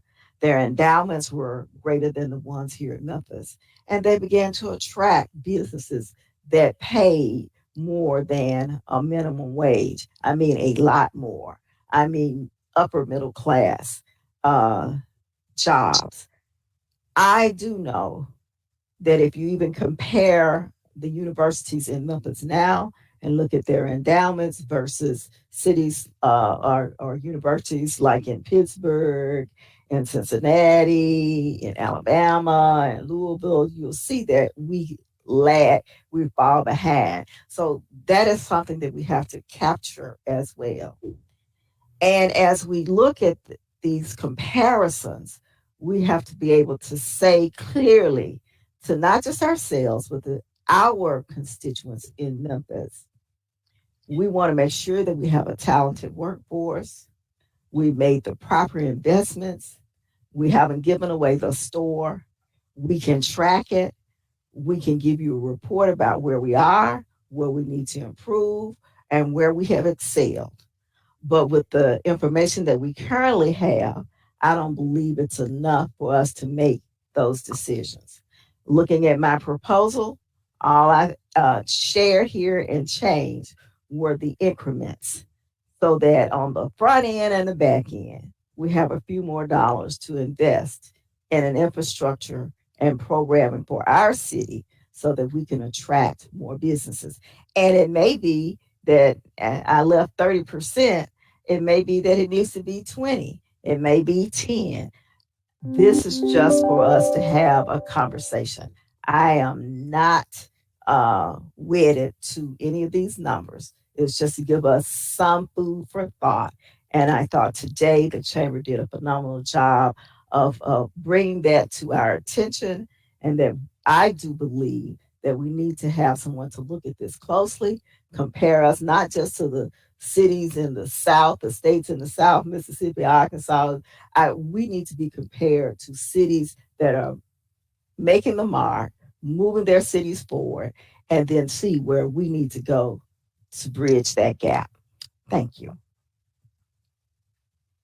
All right. Thank you, Council Lady Robinson. You have 4 minutes left. I see Commissioner Ford is in the queue. You're recognized, sir. Good afternoon again, everybody. And Councilwoman Robinson, thank you. Got a couple of questions. First of all, I should ask this to the other presenter. Does this 17 an hour include benefits? Flat 17 without? This particular would be 17 without. Without it. Ms. Robinson, the same thing? Mine was with. Yours is with? Okay. Yeah. All right. Different. All right. Reason why I was asking this because I know that some of these I call forms, and I go back to the small business. I just want to make sure that the small business who has the desire and will to bring in jobs and help out the community doesn't get slighted. And I just want to give an example real quick. And many of my former colleagues know probably which example I'm going to talk about. But remember, in 2018, there was a grocery store that happened to leave the South Memphis area. And they left after 56 years worth of loyalty to the South Memphis community. And it took some time, some sweat equity and other things in order to make sure that we were able to not only put a grocery store back, but also make sure that there was a pharmacy so that the meds could be at a reasonable cost, as well as a clinic. And I'm glad that there was a pilot that was put in place. I believe it was a fast track pilot. I was on record not taking into consideration what media and other may have said, but I knew that some of those jobs were not going to be a $15 an hour job. However, the need was there. It was, do you look at a lower rate and then you make sure that you got people in the community hired, or do you let your people starve and not get their meds and not get their health care? Well, this commissioner, and then I had to look at the community that I was raised in and say, hey, we got to get all of this back. I just want to make sure that when we look at the 17 with or the 17 without, can we also quantify possibly 1350 with? And I'm going to say with because benefits are very important in this day and age. If we can do that and start looking at maximum abatements and look at the numbers, even if 1350 for some of my colleagues online is too low, let's try to see if we can find a middle ground, because I got to go back and look at the fast track, but I believe that if those rules that we have in front of us were put in place right before that grocery store left, South Memphis might not have had a grocery store or a clinic or a pharmacy, or it would have been more difficult. And then I would have had to convince 6 more of my colleagues in order to make sure that this happened. And some of my colleagues don't always agree with me. And I wouldn't want us to be in a situation to where the body determines whether people get their meds or people get a grocery store to prevent a food desert or be able to get healthcare. So I only bring that example because that was real. That was a real place right here with me, because I was raised not too far from that area. If you go to the corner of Yazoo and Holland, my first few years before I went to kindergarten, I was raised right over there in that corner. And as the elected official over there, I had to make sure that the people that raised me need it. And I just want to make sure that we can do the reform, but at the same time, let's make sure that the needs are also met with people. And sometimes you can't quantify that, but I just want to make sure that we put the best effort possible. So my last question, since I got a minute left, Ms. Robinson, Councilwoman Robinson, since yours was the 17 with the benefits, did you quantify how much that would be? Would it be about $18 or $19 yours? Yes. The benefits, that question. Do you know how much? So let me share with you. I did not calculate that. I sat down with some of the brightest minds in Six Sigma to help me think through this and work through this process. And we knew that for it to be a pilot eligible job, that it had to be full time and it had to have healthcare at 50%. We were dealing with just the pure whatever they made per hour. We didn't talk about any fringe benefits. So and make sure that that's clear as well. And the potential impact that this would have on our budgets, to me, was the most meaningful part of what we came up with. Okay. And as I close, Mr. Chairman, if we can look at the matrix, I have no issue with the matrix on what people are trying to do, but if we could also look at quantifying 1350 plus benefits and see what that gives us. And if we don't agree with the low number and we have to find something in the middle, I like to see what those numbers are. And I use that. Hey, watch. All right. Thank you very much, Commissioner. You have 19 seconds, but you can always just get in the queue and get a fresh 5. Councilman Morgan, you're recognized. Guess I will go through some of these points. And to the authors of these proposals, what's the purpose of requiring every jobs pilot recipient to submit an annual census of where their workforce resides? How will that information be used? Because if I'm a company and I'm looking to come to Memphis, I see that as a local PR liability over something I have no control over. Legally, I cannot obligate where my employees live. I cannot hire on a geographic basis. So it's just a number that if it doesn't go my way, it's going to be a political talking point where my company is going to be dragged through the news in a negative light. So what's the purpose of reporting that number unless it's going to be tied to some sort of benefit or abatement?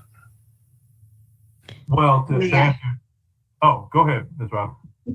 I just wanted, I know Martavis has his own reason, but I think it's very important. In my past, I served on the Prevailing Wages Commission. And that was one of the things that was very important, is that we looked at timesheets. And usually companies don't want to share that information with you. But if you want to get the benefit of public dollars, then you need to share that information.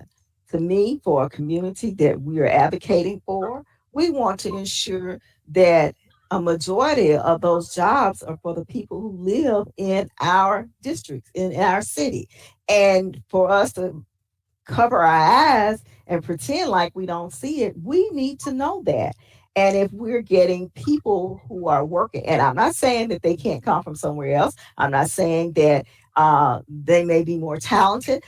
I don't know what that looks like at this point, but as their leadership and their government, we need to know when we spend their dollars, their taxpayer dollars, that they see some benefit. And to me, we need to know where we are. If we're supporting the community of South Haven or West Memphis, Arkansas, more than we're supporting our own community, then we have made a mistake somewhere, and we need to rethink what we're doing in our own city. But I think it's very important for us to have that data and that information, because we may need to, and whatever we do with either program at any time or any recommendation, is that we have to measure and monitor the results and make changes as necessary. But if you don't have the information, you can't do it. Correct, and that's a logical follow through. So say there is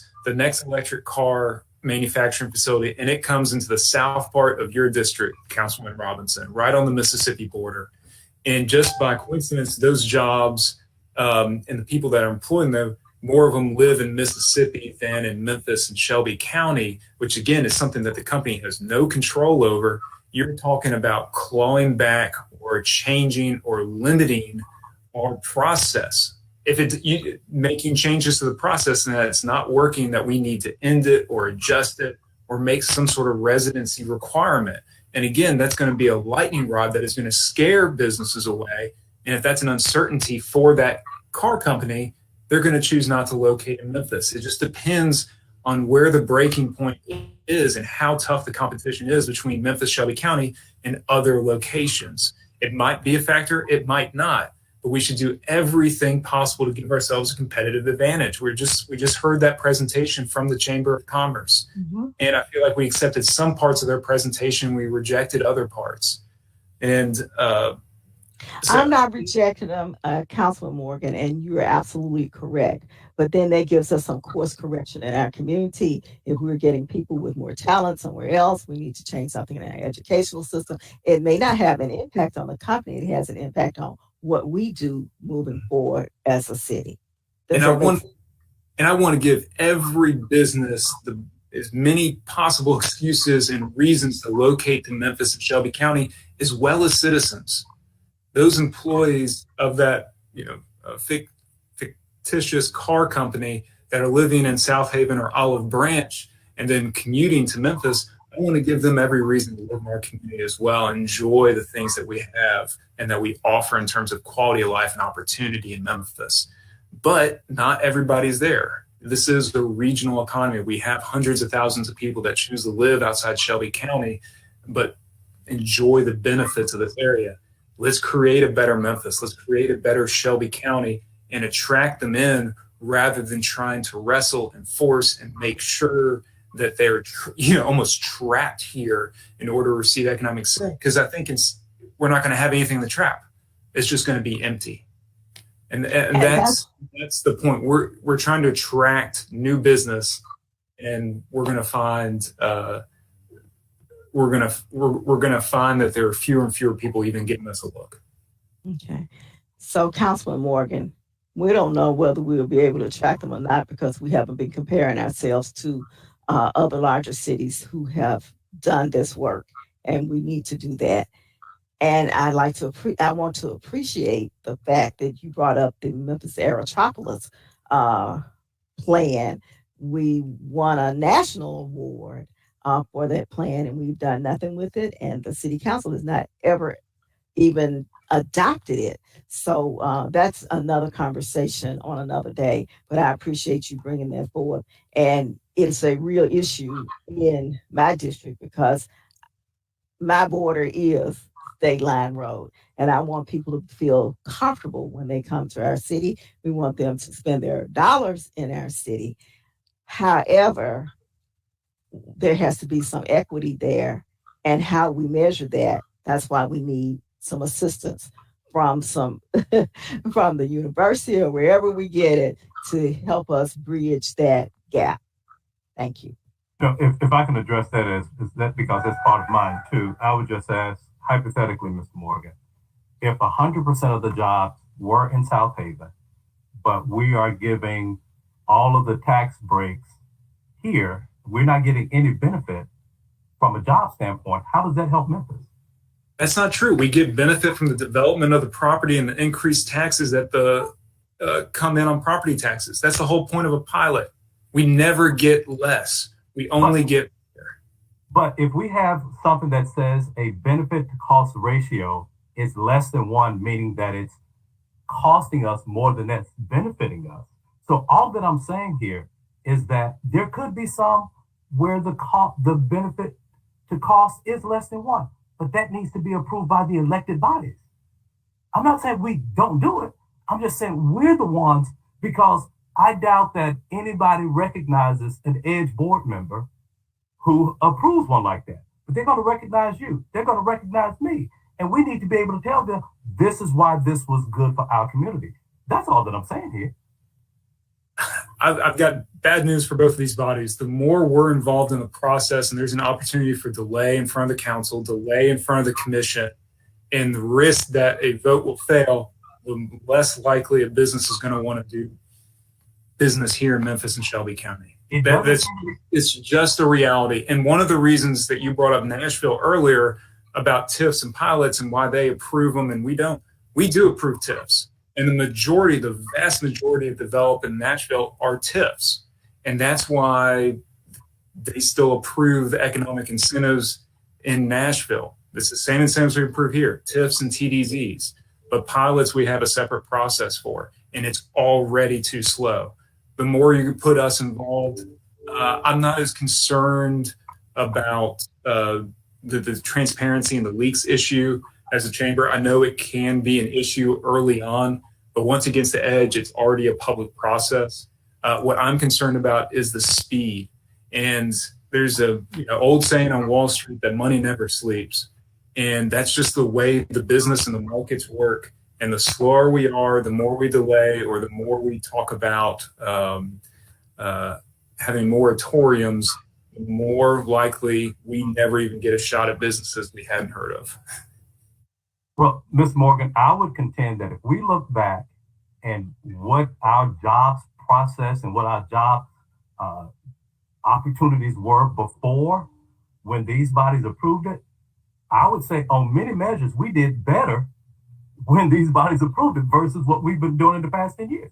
Now, it may be up for debate, but we don't have any measures. We don't have any measurables.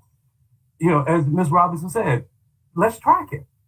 If we were to look at how we did in the 10 years prior compared to the 10 years since EDGE has been there, what are the measurables? If you show me the numbers comparing the two when these bodies approved it, the job that we landed then, let's see. If everything were peachy keen, as rosy as they're being pointed out to be, then we wouldn't be having this conversation. But I think that if we look at it just from the public's perception, we are the public. The public's perception is the job isn't being done. We measure in dollars invested. We measure in increased taxes to the city and the county. We measure in the number of jobs. We measure in the pay of those jobs. We have a lot of metrics that go into the formulas here, and we track them all. They're given out every year in a report. we have a lot of measurables. Miss Morgan, as you know, as keen to the budget as you are, as I am, and as the county commission, I doubt that we've seen any measurable increase from that what has been purported in our budget. I see Mr. Burgess, who served in, and I would ask on the county commission side, have you all seen significant increases in our budget spent from these type of projects? I would say that No. my 6 years as a council, I would say no. No, sir. There's a breakdown provided every year. We'll make sure you get a copy.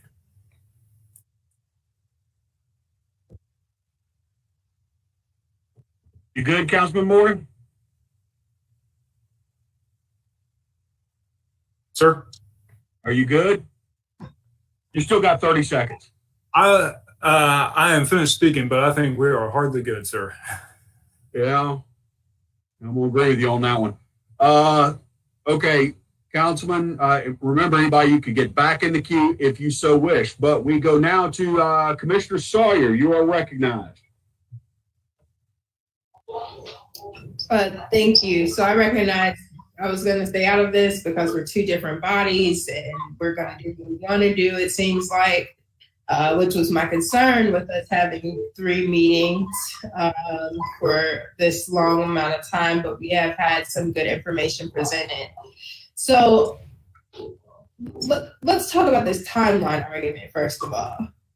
We were rushed in winter 2018, 2019 to approve Union Row and told that if we didn't do it right now, the project would fall through and they wouldn't come to Memphis. We approved that without any proof of investment in minority-owned, Black-owned businesses, and we were told that would come, but y'all need to go ahead and approve this. I'm not sure if anyone remembers that, but that's what happened. So both bodies went ahead and approved Union Row's request. It's 2 years later, and I understand construction takes time and we've been in a pandemic, but it's 2 years later and we are just now talking about beginning of construction after being told that it might not happen a few months ago, name change, shift in tax abatement type. And so business, construction, all of this takes time. And for us to take just a little bit more time to have some oversight and do our due diligence on behalf, because I wasn't elected by businesses. I don't know about Councilman Morgan, but the people who elected me are people. Businesses didn't elect me. So when I come here to have this conversation, my conversation is regarding the people who live in District 7 and the fact that our trash can get picked up in front of homes with vacant properties. But that's neither here nor there. So let's also consider, I've yet to see anything scientific, right? So like no one here owns this data. We all get the same thing. I got the orange folder before me of what was provided today. We all know how to read data, okay? We're all educated, elected individuals. So let's be clear here. I've yet to see in any of these presentations anything statistical. I've yet to see in any of my personal research or in the research that my legislative analyst has done for me, anything that says that as a city or a county, we are going to lose in development if we have standards for our community. This fear mongering, saying that people are going to be trapped in Memphis, elevating Mississippi and Arkansas, while not considering the people who live right here that we're elected to represent. That's why people have an issue with these conversations. That's why they don't feel like this conversation has anything to do with them. Thank you. 2 minutes, I see you. So what I want to say here is the whole tone and tenure of this, we can't get businesses and people on the same page if we continue to be having conversations like this, when we're talking about what's going to happen to the business if we have any conversations about what the people need. I refuse to believe that a conversation about minimum wage or community investment in our schools that we hope these businesses will send their children to is going to hurt us when it comes to economic development. Do the people who elected us in Memphis, remember you represent Memphis, City of Memphis City Council. So do the people who elected us in the city of Memphis not deserve for us to have conversations that consider the bottom line for them? That 35% plus,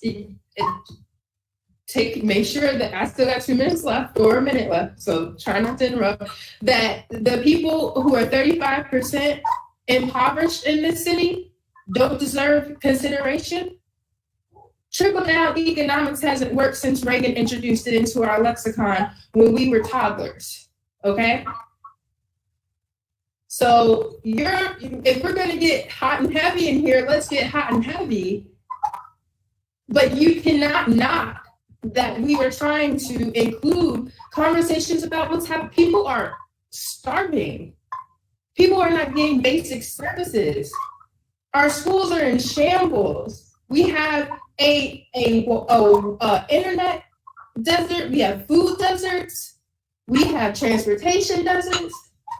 And we want to talk about the bottom line, and we shouldn't even be having these conversations. Do you think corporations want to come to places where they think the city council doesn't care about the people? Come on. And please don't quote.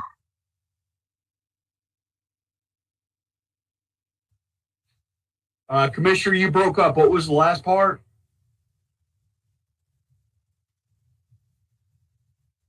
Nothing. I was being smart at the end. I get a little. All right, disregarded then. We're back to Councilman Morgan. Fresh set of 5 for you.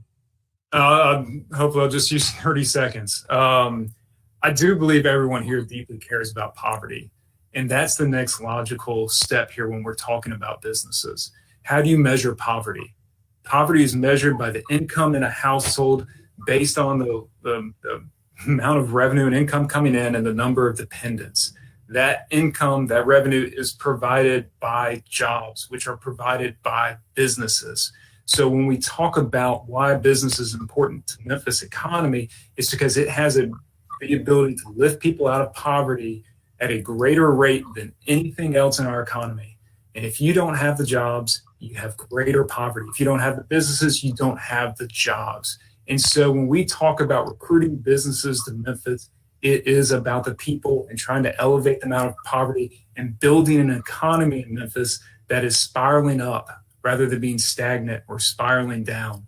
We have examples all across the country where we see cities, towns, communities that just aren't competitive. So if you want to improve the quality of life in people here, the reason we're talking about businesses, the reason we're talking about abatement is because we're trying to provide a better quality of life. We're trying to provide more opportunities, more jobs, more income to people in Memphis to lift them out of poverty, to live a better life, to have opportunity here, to be fulfilled in the work and the family and the life that they're building. And there are a lot of things that we can come around them and provide as well as a government when we talk about opportunities in parks and community centers and learning. But you have to have the jobs here, and those come from the businesses. And we have to be competitive and fight hard and scrap to get them to Memphis because it's not an even playing field. And there are cities out there that are out competing us. Thank you, Mr. Chairman. All right. Thank you, Councilman. I see no other members in the queue. No one seeking recognition. Going once. All right. We are now to the open discussion phase. Chairman Jones, you have the ball, sir. Thank you, sir. A lot of interesting conversation here. Heard quite a bit.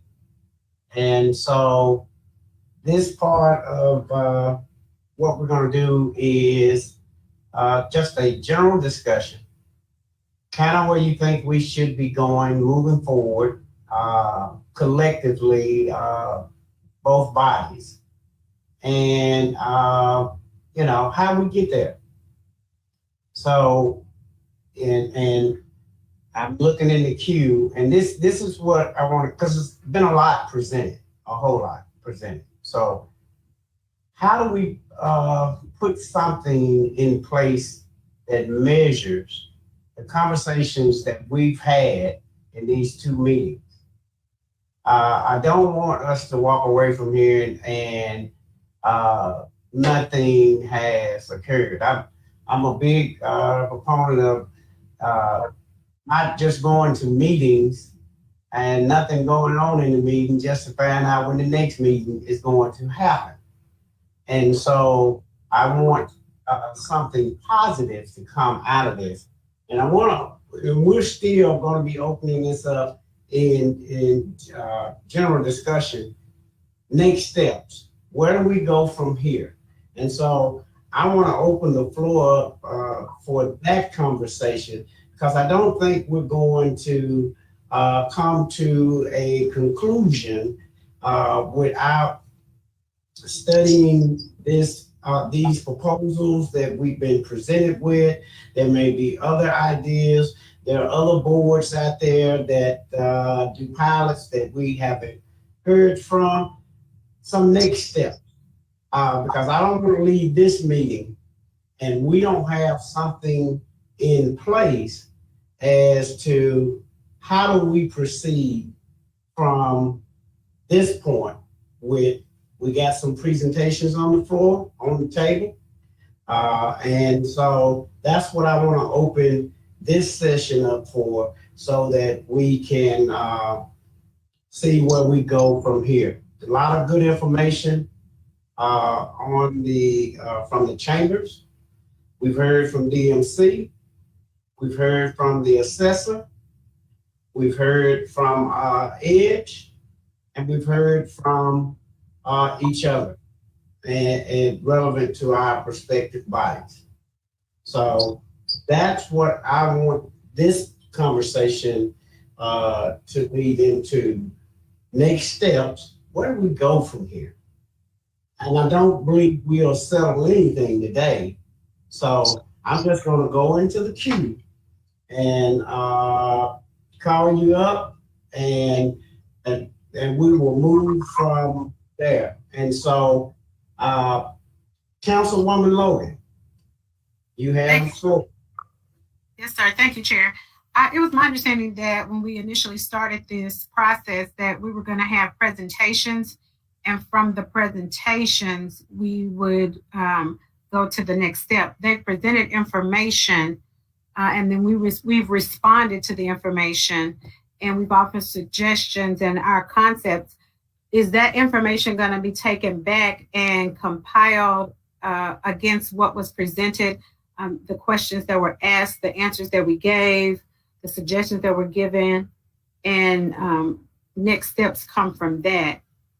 Because the information was just given today, and there hasn't been any opportunity for the presenters to take back the recommendations or the questions or the suggestions and compile those for a proposal or for what they see. Say, for instance, the chamber mentioned that, we talked about being competitive, and some of my colleagues on both sides recommended things and what it takes to be competitive.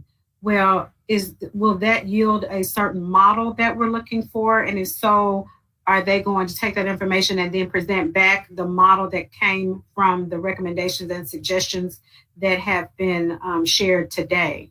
So my desire is to see the information compiled and brought back to us as a model or as a proposal for what we're looking for, if I'm making myself clear. No, you're very clear, but here's what I would say to that, and given some of the information that we've heard from all of our colleagues, is that more involvement. So basically, you threw this out, and now you want to talk about, you give it to the other group and then let them come back with recommendations. I think with some of that, there may needs to be a conversation about maybe having a committee that represents both bodies, chamber, DMC, to do something, because I don't know if you send it to them that you get back the recommendations that you need. And so that's just me, but that's what I think. And I don't know, but there's a lot of information here. And I don't know if it gets settled, here today. So have we thought about, and if I may, Chairman? Go ahead. There were many different topics and subtopics that came out of the presentation as well as discussion. Because I don't think 2 sessions is going to get us where we need to be. It's a start, but is there room for committees in smaller groups to address the different aspects of what was presented? Because we talked about competitiveness, we talked about workforce development, we talked about what competitive cities or comparable cities are doing. There are a number of things that we talked about that may need to be looked at more under a microscope or intently, and then go from there. These are just some of my thoughts. I don't want us to just think that this is going to yield answers that we can vote or move on, what we've gotten so far. Right, and I agree with you, but I want to continue that conversation. So there's a lot of information out there. What would be the best practices? How would we move forward? And I do think that the elected officials do play a role in this and have a voice to speak regarding this, and because we all represent constituencies. So to just not be involved in that, and that's something that I think we need to decide here, our next steps. Where do we go from here? How do we continue this conversation, be able to report it back to both bodies, but keep the legislative bodies involved and come back with something that is meaningful for what we're trying to accomplish, that does not take away from the bringing businesses here, but putting some rules and guidelines in place. That's kind of what I'm hearing from, I don't know if that's what we want to do, but I know the legislative bodies still want to be involved. So that, and I'm just throwing it out there, but we're in general discussion. We could just keep this moving on. So if that's answered your questions, just give me a thumbs up, and then I'll go to the next person in the queue. Councilwoman. You touched on it, but I'll listen to my colleagues. There are some others in the queue. I yield back the floor. All right, thank you. All right, Commissioner Ford, you recognize. Chairman, thank you. Suggestions for next steps. This is what I think we should definitely have, and I guess everybody will get their own set of homework after I go down my list. So first of all, if we can go back and look at that 5th bullet point that my 2 former colleagues proposed as amendments, I would like to see what the matrix looks like for $13.50 plus benefits and $15 an hour plus benefits. I think benefits, again, are very important as far as this is concerned.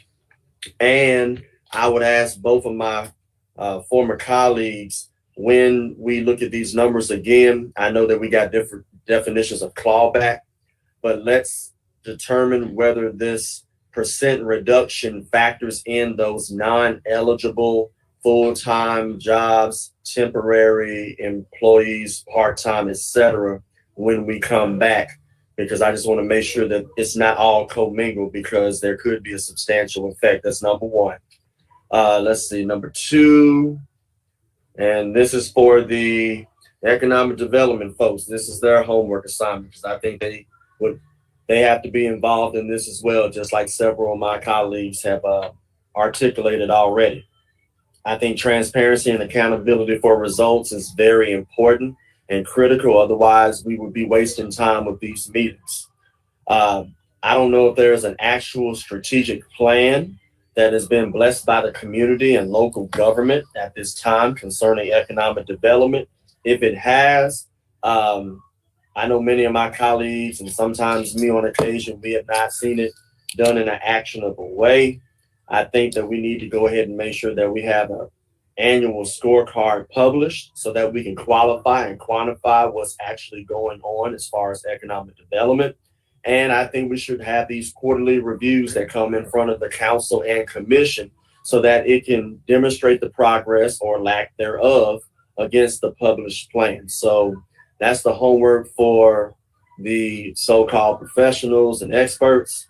But I also want to make sure that before we leave here, even though I do have some challenges with some of the proposed amendments, that the second and fifth amendment, I would like to possibly work on and make more palatable so that those small businesses, especially one that I gave as an example and many that are minorities, don't get caught in the matrix, no pun intended. Because at the end of the day, I think we all want what's best for Memphis and Shelby County. And if there's anything that I can do to help out either side, I will make the time and the initiative to do so. That's all I have, Mr. Chairman. Thank you. All right, thank you. All right, Councilman Jones. Thank you, Mr. Chairman. So it wasn't until this meeting that I saw the proposal that Councilwoman Robinson presented. And so I don't have a problem at all essentially substituting hers for mine. But when it comes to the rate, and I still think that if we look, I don't know how many, I would imagine that there are a disproportionate of regular ordinary pilots versus the fast track pilots. And so with that being said though, my seems like my issues are more so with the regular pilots, but even from one with the grocery store, that's an exception. Mine is, I think the purpose for us having this meeting is not looking at the fast track pilots, those that are exceptions to the rule. It's the overall program. So if those have to come back before the council, before the commission, and when they have a benefit to cost ratio less than 1, I don't see a problem for that. I would also challenge the contention that there are a large number of minority-owned businesses that are applying for these pilots. When I look at the pilot database, I don't recognize that many of those are a lot of minority-owned companies. So I think that we would be missing the forest for the trees when we are saying that this is going to disproportionately affect those minority-owned businesses. They're not the ones who apply for these pilots. So, like I said, this is an open conversation, but I am hesitant to support anything below this $17 an hour, particularly when the chamber brought us the information that talked about what the poverty line is or what the poverty wage is versus a living wage. We are skewed towards and closer to what would be that poverty wage versus the living wage. This is still not what the living wage would be. 17 is not what the living wage would be for an individual with one dependent. That number is 21. So I didn't want to go from 13 to 21. I just felt that 17 would be a compromise between what would be the poverty rate for someone who doesn't have a dependent versus one that does. And if we're talking 2 dependents, it goes even higher than that. That's right. And I agree with you as well. But moving forward, and I'll just open it up and you can get in the queue and answer. Do you just want to just take this data, pass it on to the other group, and then let them report back to you? And how do you want to do that? Look, what I would propose is that I'm in my 6th year. You're next to the last year on the commission. I'm in my 6th year on the council. We have been having this discussion and we have not taken any action then. My proposal is going to be, we put it on the floor, we put our money where our mouth is. We put on the record whether we support $17 an hour or not. We stand by our vote. We stand behind our vote. That's how I see we go forward with this. However, wherever the chips land, that's fine. But at least our public knows, and there's no ambiguity of where we stand once we cast our vote. So, I propose bringing these before my body, and it would have to go before yours, and we just vote whatever our will is instead of continuing to have these meetings. All right. Okay. Now, let me say this. We still can go, what Ms. Logan talked about, we can still go down that path. But I see these as actionable items, and I don't think that we should be putting on hold the actionable items before we go and research and do all of the other work that's involved in talking about education and preparation and everything else that we have to do. We can operate on parallel tracks. okay. That's why we're in general discussion. Just throwing it out there to open it up so y'all can talk. All right. So in the queue, Commissioner Sawyer.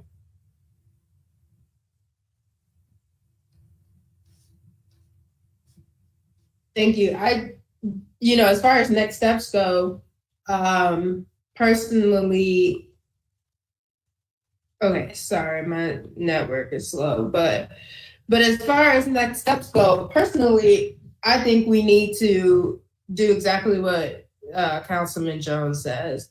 I mean, we've been in these meetings twice, scheduling a third one at this point. We might as well take what we've got and deliver it to the body.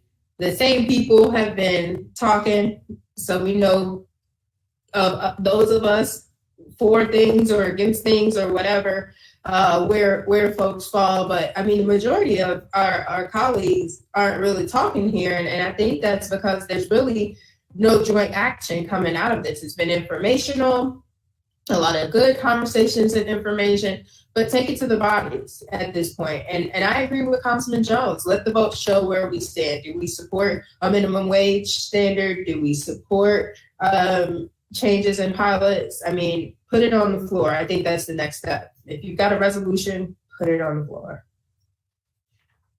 Because at this point, we're just talking. Gotcha. Thank you. You done, Commissioner Sawyer? All right. All right. So, Councilwoman Logan. Yes, sir. Yep. Thank you. Thank you, Chair. I just wanted to say I do agree with my colleague in terms of those items that are actionable, moving forward with them, as well as Commissioner Sawyer. But I do think there's still more work to be done, and that we need to continue this process, or else it will be piecemeal. There won't be a comprehensive move forward, because there's a lot more work in our communities, in our city. And I think both of us, this combined group, we're the ones that are going to have to do it. So we should continue having the conversations and identifying those areas that need our attention and bringing forth the type of recommendations and proposals like we've done so far. So I'm in total agreement that let's move forward with the actions that we can, but we definitely want to continue improving on those areas that need our attention. I yield back, Chair. All right. Thank you. So, as I go back into the queue, so I don't see anybody else in the queue or have been Chairman Covey, he raised his hand. So yeah, thank you, Chairman Jones. I think he's on the phone, but Councilman Warren wishes to address the body. Is it Councilman Warren? Yes, sir. He texted me. I think he's called in. Okay, well, he has the floor. He just accidentally killed. He's going to try to log back in. So when he logs back in, I'll ask him. He'll ask to be recognized.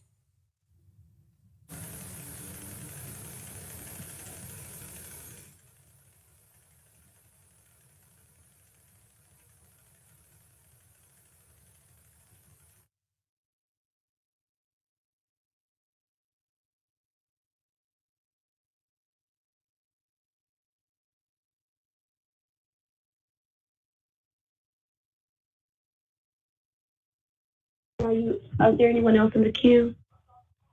No, no one else is in the queue. Mr. Chair, can you hear me? Yes, I can hear you. Commissioner Milton? Oh, yes. I've been through. I'm on the phone, so I apologize if you cannot see me.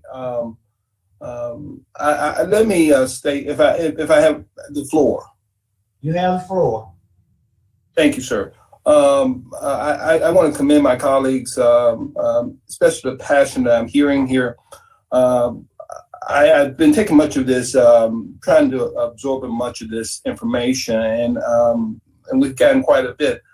I do feel that we still are going to need a little bit more time looking at some of these issues to make a position, but I will argue that I think the time is now that we start acting one way or the other, and we do need to take some of these to the floor and set the position that the body wants to go in, the direction.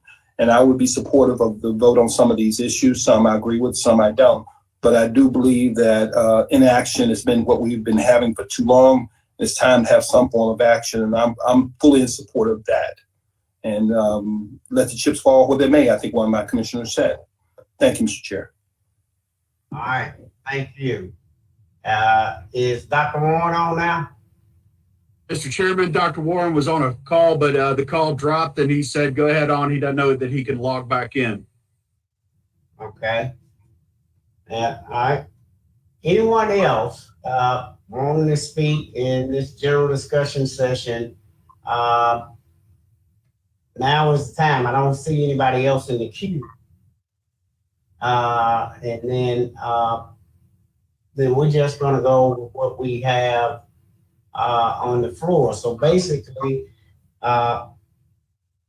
what I'm getting out of this general discussion is you want to do a vote on actionable items. That's number one. Number two, you still want to continue the conversation in moving forward because you're saying this is the tip of the iceberg. And so these are the two things that that I'm getting out of this general discussion. So now, if that's something that I left out, then now is the time to let me know. So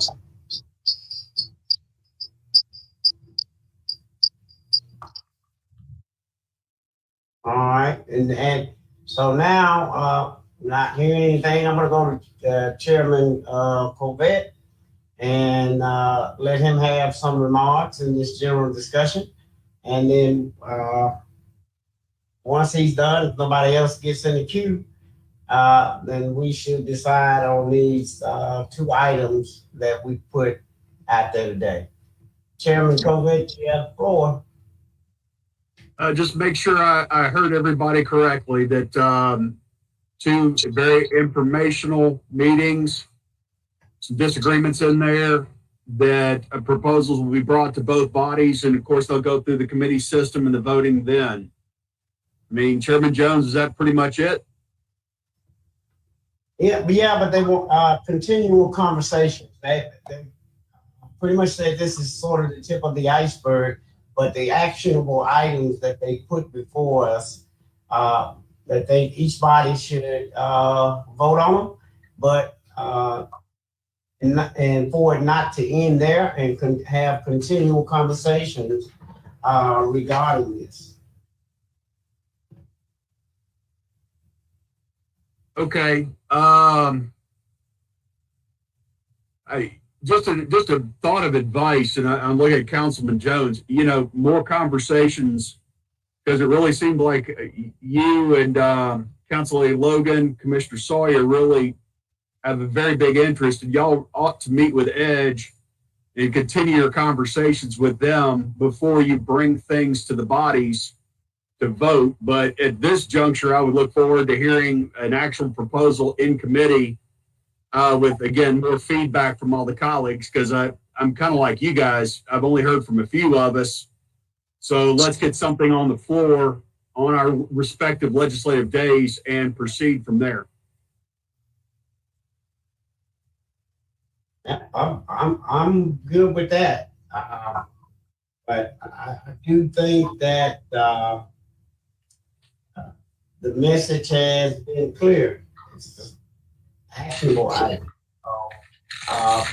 What are we gonna do? So, and it does need to get before both bodies. I think we've had quite a few members from both bodies on this call. And so that's what I think we should do leaving out of this meeting going from this point. So, but I will leave it up to the rest of you. So if this is the direction that you think that we should move in alignment in both bodies, I don't know. Let's just say what we're gonna do, and then let's just go do it. So, Mr. Chairman, this is Karan Folsom, but I'd be very remiss if I didn't point out to the body that the commission provided its 4-page proposal in the first hard copy document that was sent. It's a 4-page document of a culmination of work from your work group in regards to economic development. It's a quite thorough document. I mean, I know that Commissioner Brooks isn't on right now to speak to it, but I know that that's something that he wanted to bring out to the body's attention again. It wasn't discussed tonight because he wasn't able to get on to be able to bring that back to the forefront. But I would be remiss to allow you guys to get off and not say that. thank you, Chief Folsom. Councilman Morgan. Yeah, there's one thing that I heard from the chamber earlier that I think we should be aware of before we go forward with discussions and debates and putting legislation on the table, so to speak. And if somebody from the chamber is still on and listening, maybe Mr. Townsend or Beverly Robertson, we have a number of projects in our pipeline now. The legislation that is being proposed, and we've been talking about for the last hour or so, are y'all able to state how many of those projects in our pipeline that this would negatively impact, and just the discussion of these proposals might steer them away from Memphis?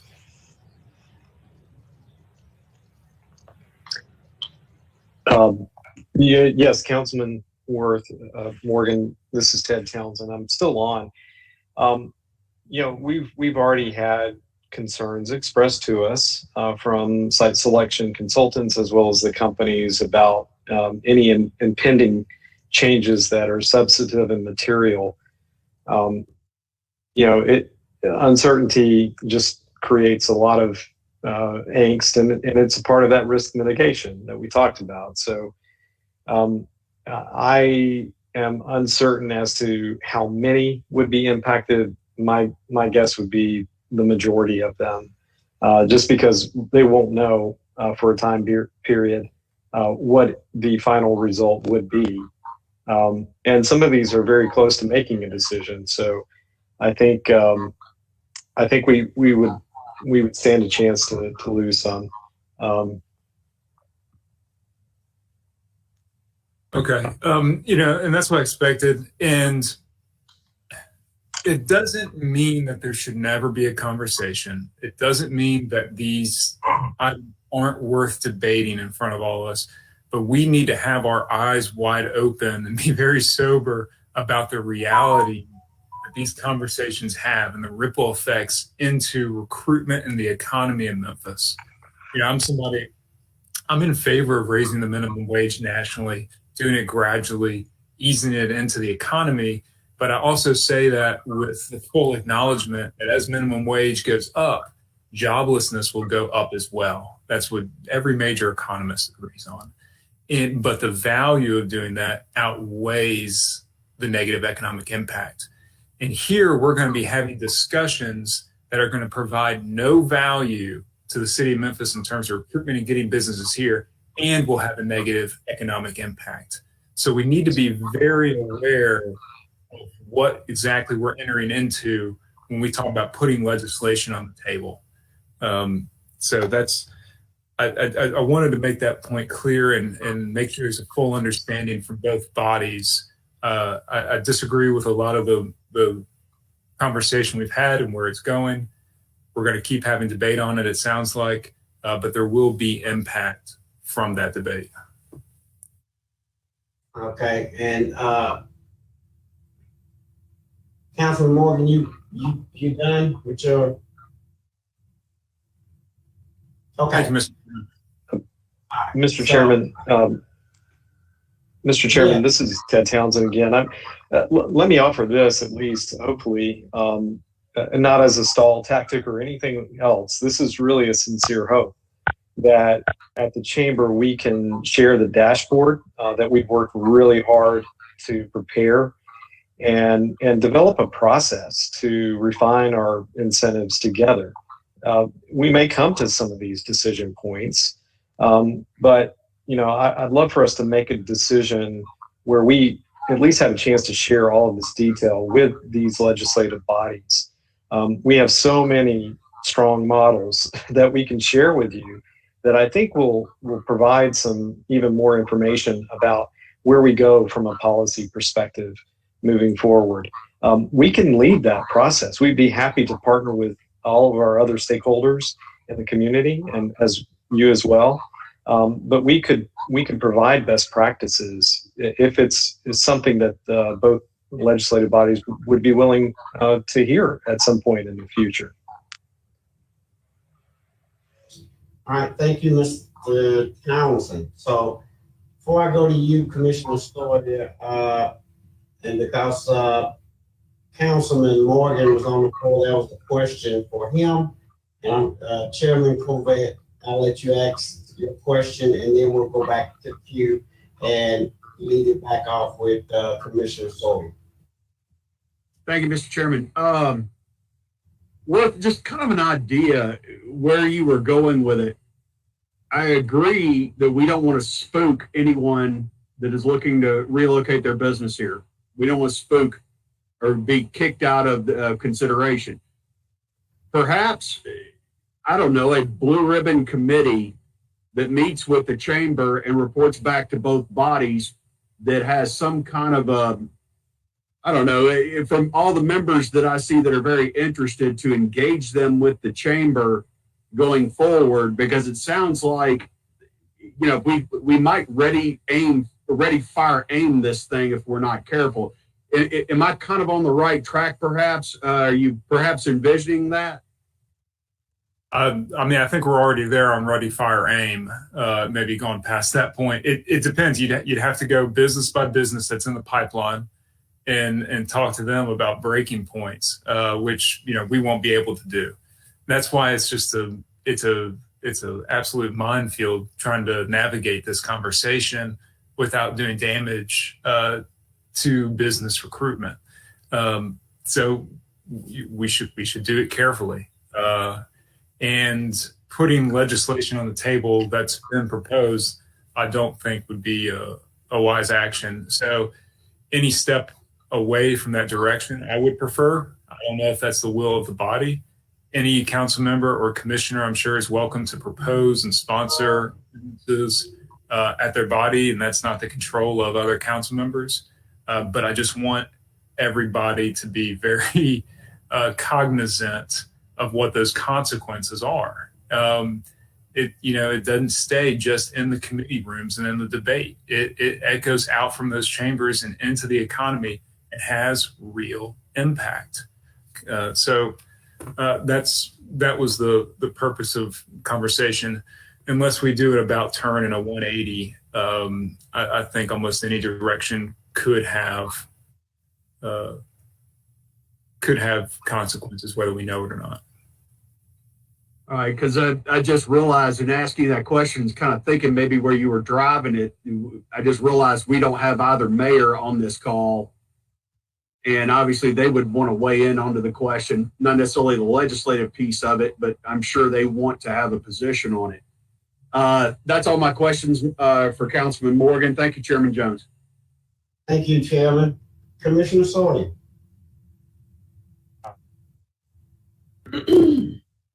Thank you, Chairman Jones. At this point, I think we've entered into debate and opinion and not necessarily next steps. So can we get to an agreement on next steps?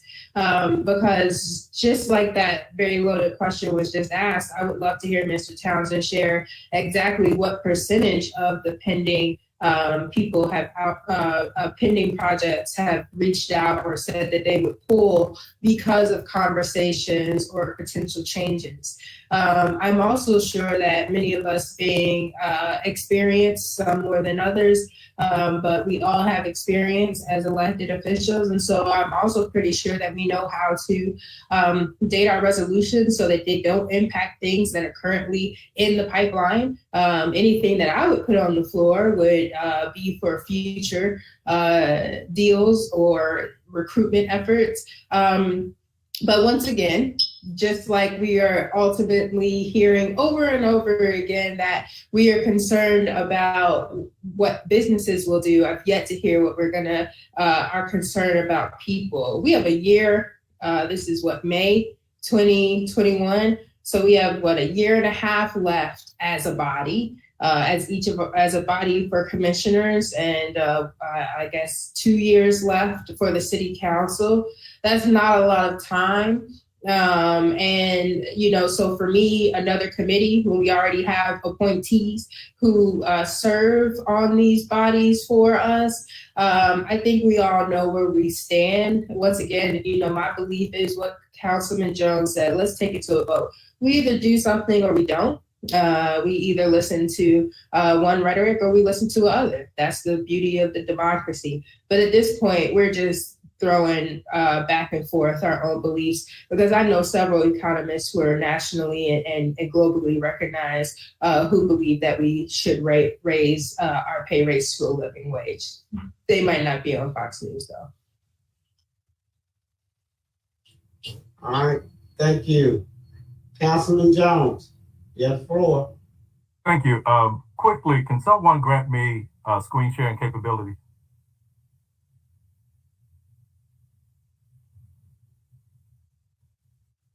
Okay. Thank you. What did you say, Councilman Jones? Yeah. Okay. Can everybody see my screen?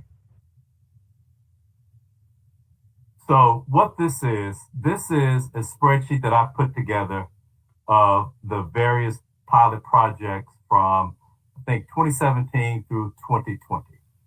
Can you enlarge it? Yes. Okay. Hold on.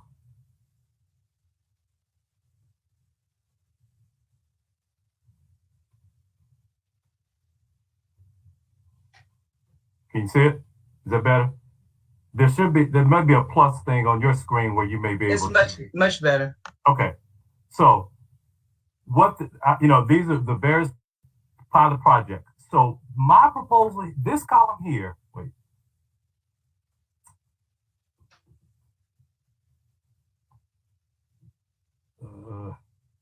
Oops.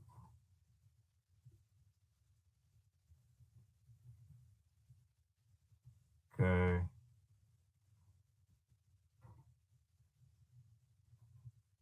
This column here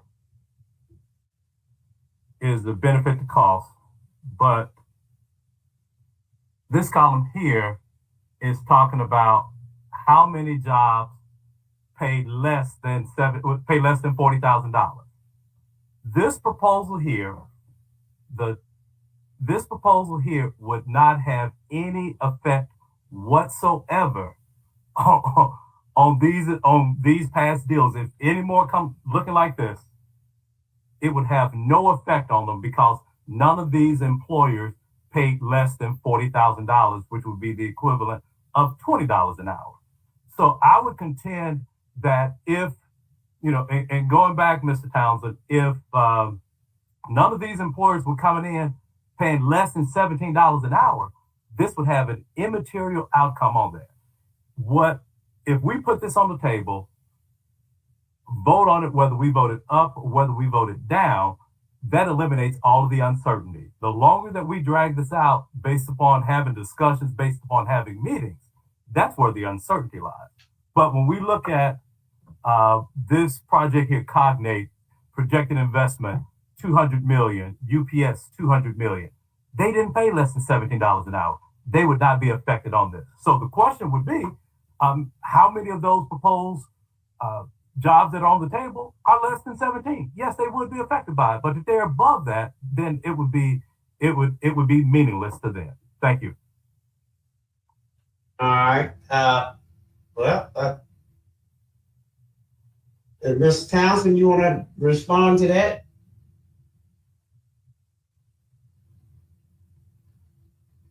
Point taken. We can certainly.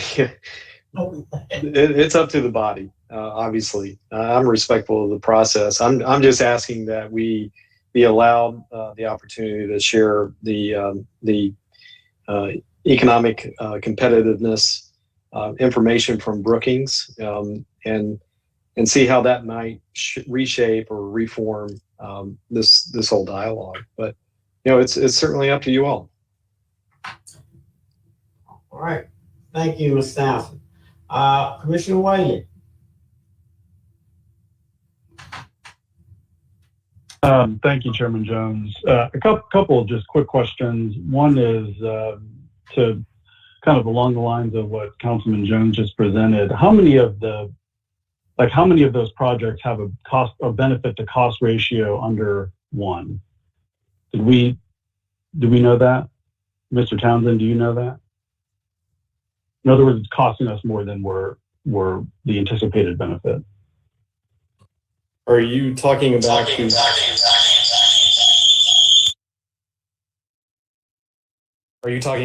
projects in the pipeline now? No, not necessarily. Just maybe in that from 2017. Just in the past. Well, on average, what percent of projects would be under 1? Yeah, and I can no longer see that spreadsheet, so I don't know what percentage of those projects were under 1. Mr. Whaley, I can have that information for you in just a second. I can sort it. Okay, and then second, I guess also Ted, for you, and this, when you were speaking, sort of made me think of this is, what specifically, I guess what I would love to hear as a next step, what specifically would you propose, as a reform to get at what I think is a common goal, which is, more quality jobs, more high-paying jobs that is more widely felt across Memphis and Shelby County, right? So it's not just selective benefit. And it's not just a specific industry, but is there something that you would propose now, or is that what you were saying that you would want to get together to propose something? Yeah, I think we would want to have an opportunity to let the data provide more information and insights on that. I threw out some examples earlier in terms of creating a customized suite of incentives that would allow us to market directly to African American owned businesses within those opportunity clusters that we've targeted. Those are clusters that, mind you, come with inherently higher quality, higher wage jobs. Those are the ones in digital tech and advanced manufacturing, and those are the ones I'm wanting our team to focus on attracting to this market. If we did that specifically targeting African American owned businesses, that puts us in a different space than any other market in the US right now. It's one that I could use to strengthen our narrative and marketing ability to differentiate ourselves from the Indianapolises and Austins and Orlandos, and as well as promote the fact that we have such a diverse community now. And let's recruit businesses that want to increase the amount of diversity, equity, and inclusion in their own workforce. You've got tech companies on the West Coast that, they certainly talk the talk, but do they walk the walk? And I think they want to. I think you have seen an enormous amount of development in divisions that are focused on D&I. So let's leverage that. We're better than Memphis to be able to do that. To me, I would rather us focus on incentives that are directed and directional to those kinds of businesses, playing off of our strengths, so that when they come here, they're going to provide those high quality jobs, and our people here that we have now can do that. We can help them. We can give them. We can invest in their skills and upskilling to those jobs if they don't have the skills necessary now. That perhaps could be an incentive that we focus on versus changing just simply the pilot program. I think there are really creative opportunities that we would love to explore and bring forward that would actually strengthen our ability to close on the projects in the pipeline versus maybe adding some uncertainty. And I certainly understand your point, Councilman Jones, as well, that it may not be material to most of those projects in the pipeline. But my hope is that at some point we create competitive angles throughout all of these opportunity clusters. And what I mean by that, these are industries. And therefore, maybe we don't have to be so reliant on the financial component of incentives. They'll always be a part of these deals. I've never done a deal without one. We've lost them because we weren't, wholly competitive on the incentive piece. But there were so many other factors also that went into being deselected or eliminated. I want to win more. I want to win more for this community because we deserve it. And I want to get aggressive in the way that we market Memphis. All of our people deserve that. So I'm just hoping to answer your question, that we can create a process to maybe make some really solid recommendations on incentives that might help us from a competitive standpoint. Mr. Whaley, yes. Go ahead, please. So from 2017 to 2020, based upon the information that I have, and this took out the residential pilots, there were only 14 out of 53 projects where the benefit to cost was less than 1.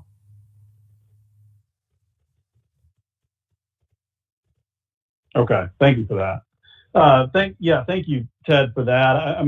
My perspective and my belief is that we're better off if we're all on the same page and we're all working to the same goal. And at the end of the day, I do think we all want more better jobs that are higher paying, that are available to more people, that grow the economy across the board, and not just certain sectors of it. And in order to do that, we've got to get buy-in from everyone that is involved in the process, whether it's the chamber that's recruiting businesses, whether it's EDGE that's appropriating tax incentives, whether it's these bodies who are accountable to the people. We've got to make sure that we've got buy-in across the board. And so my hope is that we can come up with something that I think we can all be in agreement on. But I do want to underscore that I agree that there needs to be a sense of urgency around it, because as we all know, we could talk about this for years and decades, and nothing changes. And there's plenty of people out there that want nothing to change in general, and certainly when it comes to this. So I don't think that's the answer, because if it was, then we would be rocking and rolling. We'd be the top spot in the world, and we're not yet. So in order to get there, something's got to change. And I'd be in favor of putting some timelines on receiving like whether it's a proposal from the chamber, EDGE, whoever. But I think everyone needs to come to us with something that does things differently, that changes the game to make us even more competitive. I'm not an economist, so I don't know exactly what that is. But I do know that we do need to have something different, so we can get different results. Thanks, Chairman. All right, thank you. Councilwoman Logan.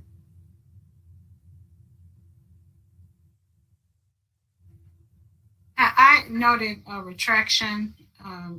Councilman Jones kind of touched on what I was going to touch on. All right, okay.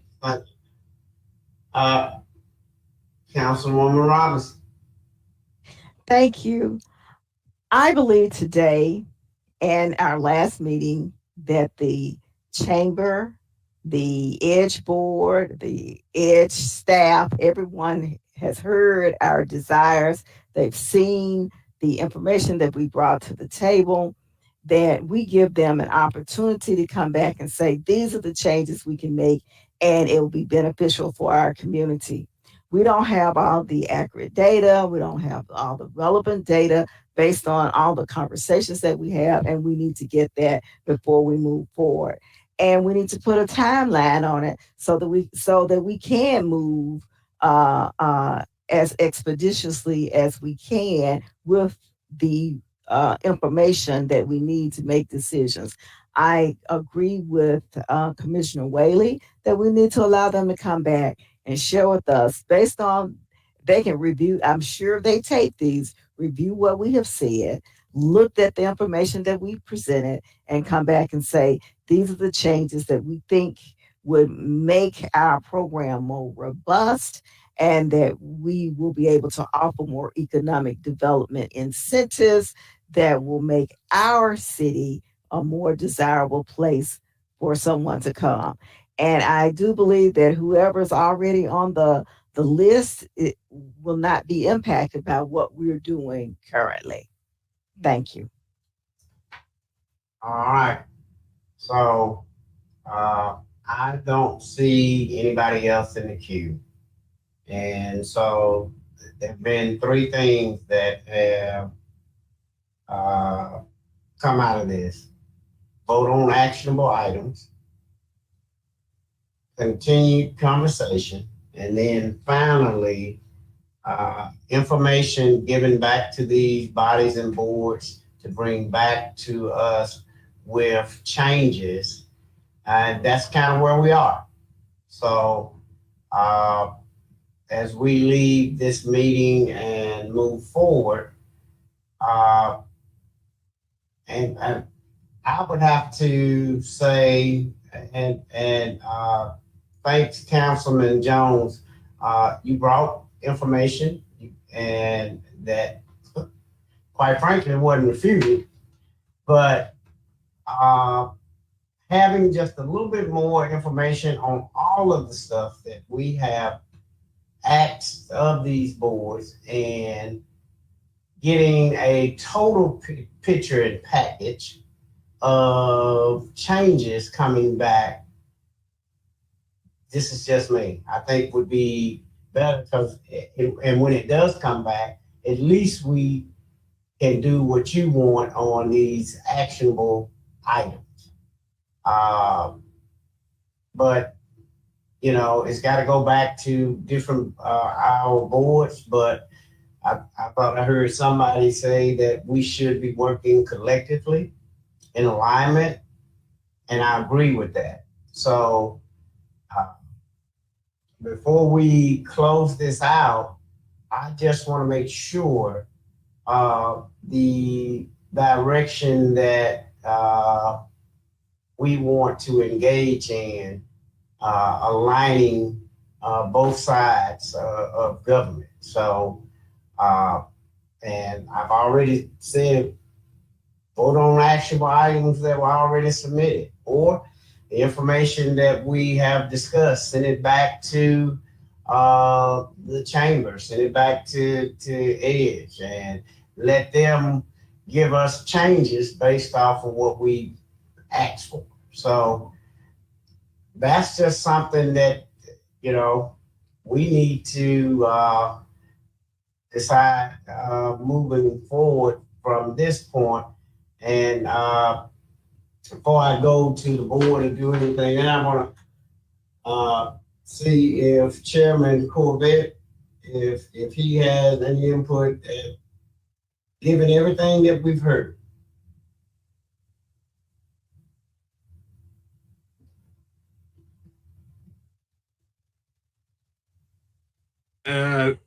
Chairman Jones, I think I might have missed the last part, but I have nothing further to add. Thank you, sir.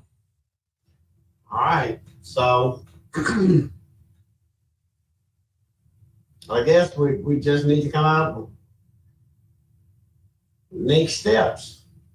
I put those three things on the floor, and You can put in the chat box. I'm sure all of that is recorded as well.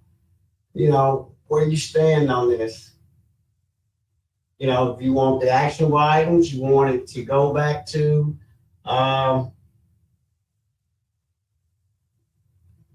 these boards to bring changes. Those are the two things before us. And we're just asking that you make a suggestion in that instant. This is not a vote. We ain't voting, y'all. Mr. Jones, Chairman Jones, I just put in a comment. We can walk and chew gum at the same time. These things can operate on parallel paths. I think there are actionable items. We vote them up, we vote them down, we move on. But there's still things that hypothetically, we can bring before the body, we vote them down, but then we go back to the chamber and they can have some suggestions that are totally independent of what was brought before the body.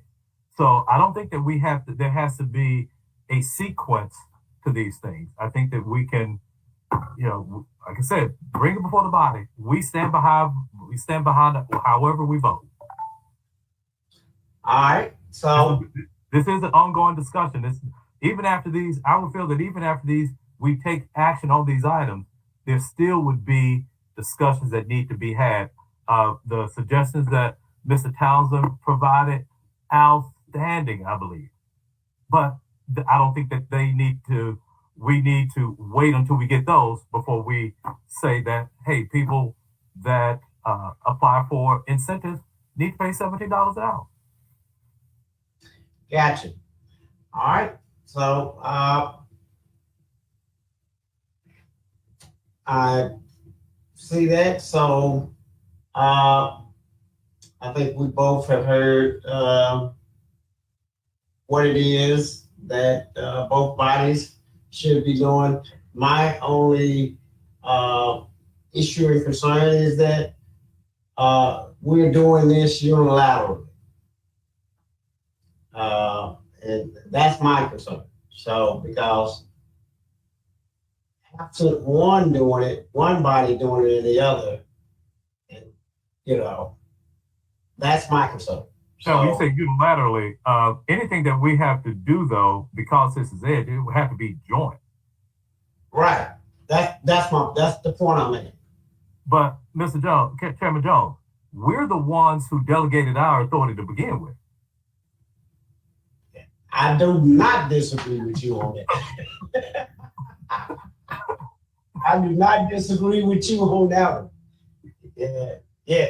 All of these powers once was the legislative bodies. Exactly. So I would disagree with the thing that it's unilateral. Look, we're the ones who created it, and so we still should have some say so. Right. I'm just saying that if it's going to be something joint, that one body did it and the other one had. That's what I'm getting at. So that's apparently our effort. So with that said, is there anyone else that has any more comments on next steps that has not been voiced this evening? And so with that said, I'm going to turn it back over to Chairman Covett, and we'll go ahead on and get prepared to close this out. Chairman Covett, you have the floor. Thank you very much, Chairman Jones. Good discussion as we're nearing time to break. I see no other members in the queue or wishing to be recognized. There's no objection. I'll entertain a motion to adjourn. Second, Swearengin. Been moved by Councilman Carlisle, properly seconded by Councilman Swearengin. Seeing no other members in the queue, I assume you're ready to vote. A voice vote. All those in favor of closing, signify by saying aye. Aye. Aye. Opposed, same rights and privileges. Hearing none, it's unanimous. We are adjourned. Thank y'all for coming.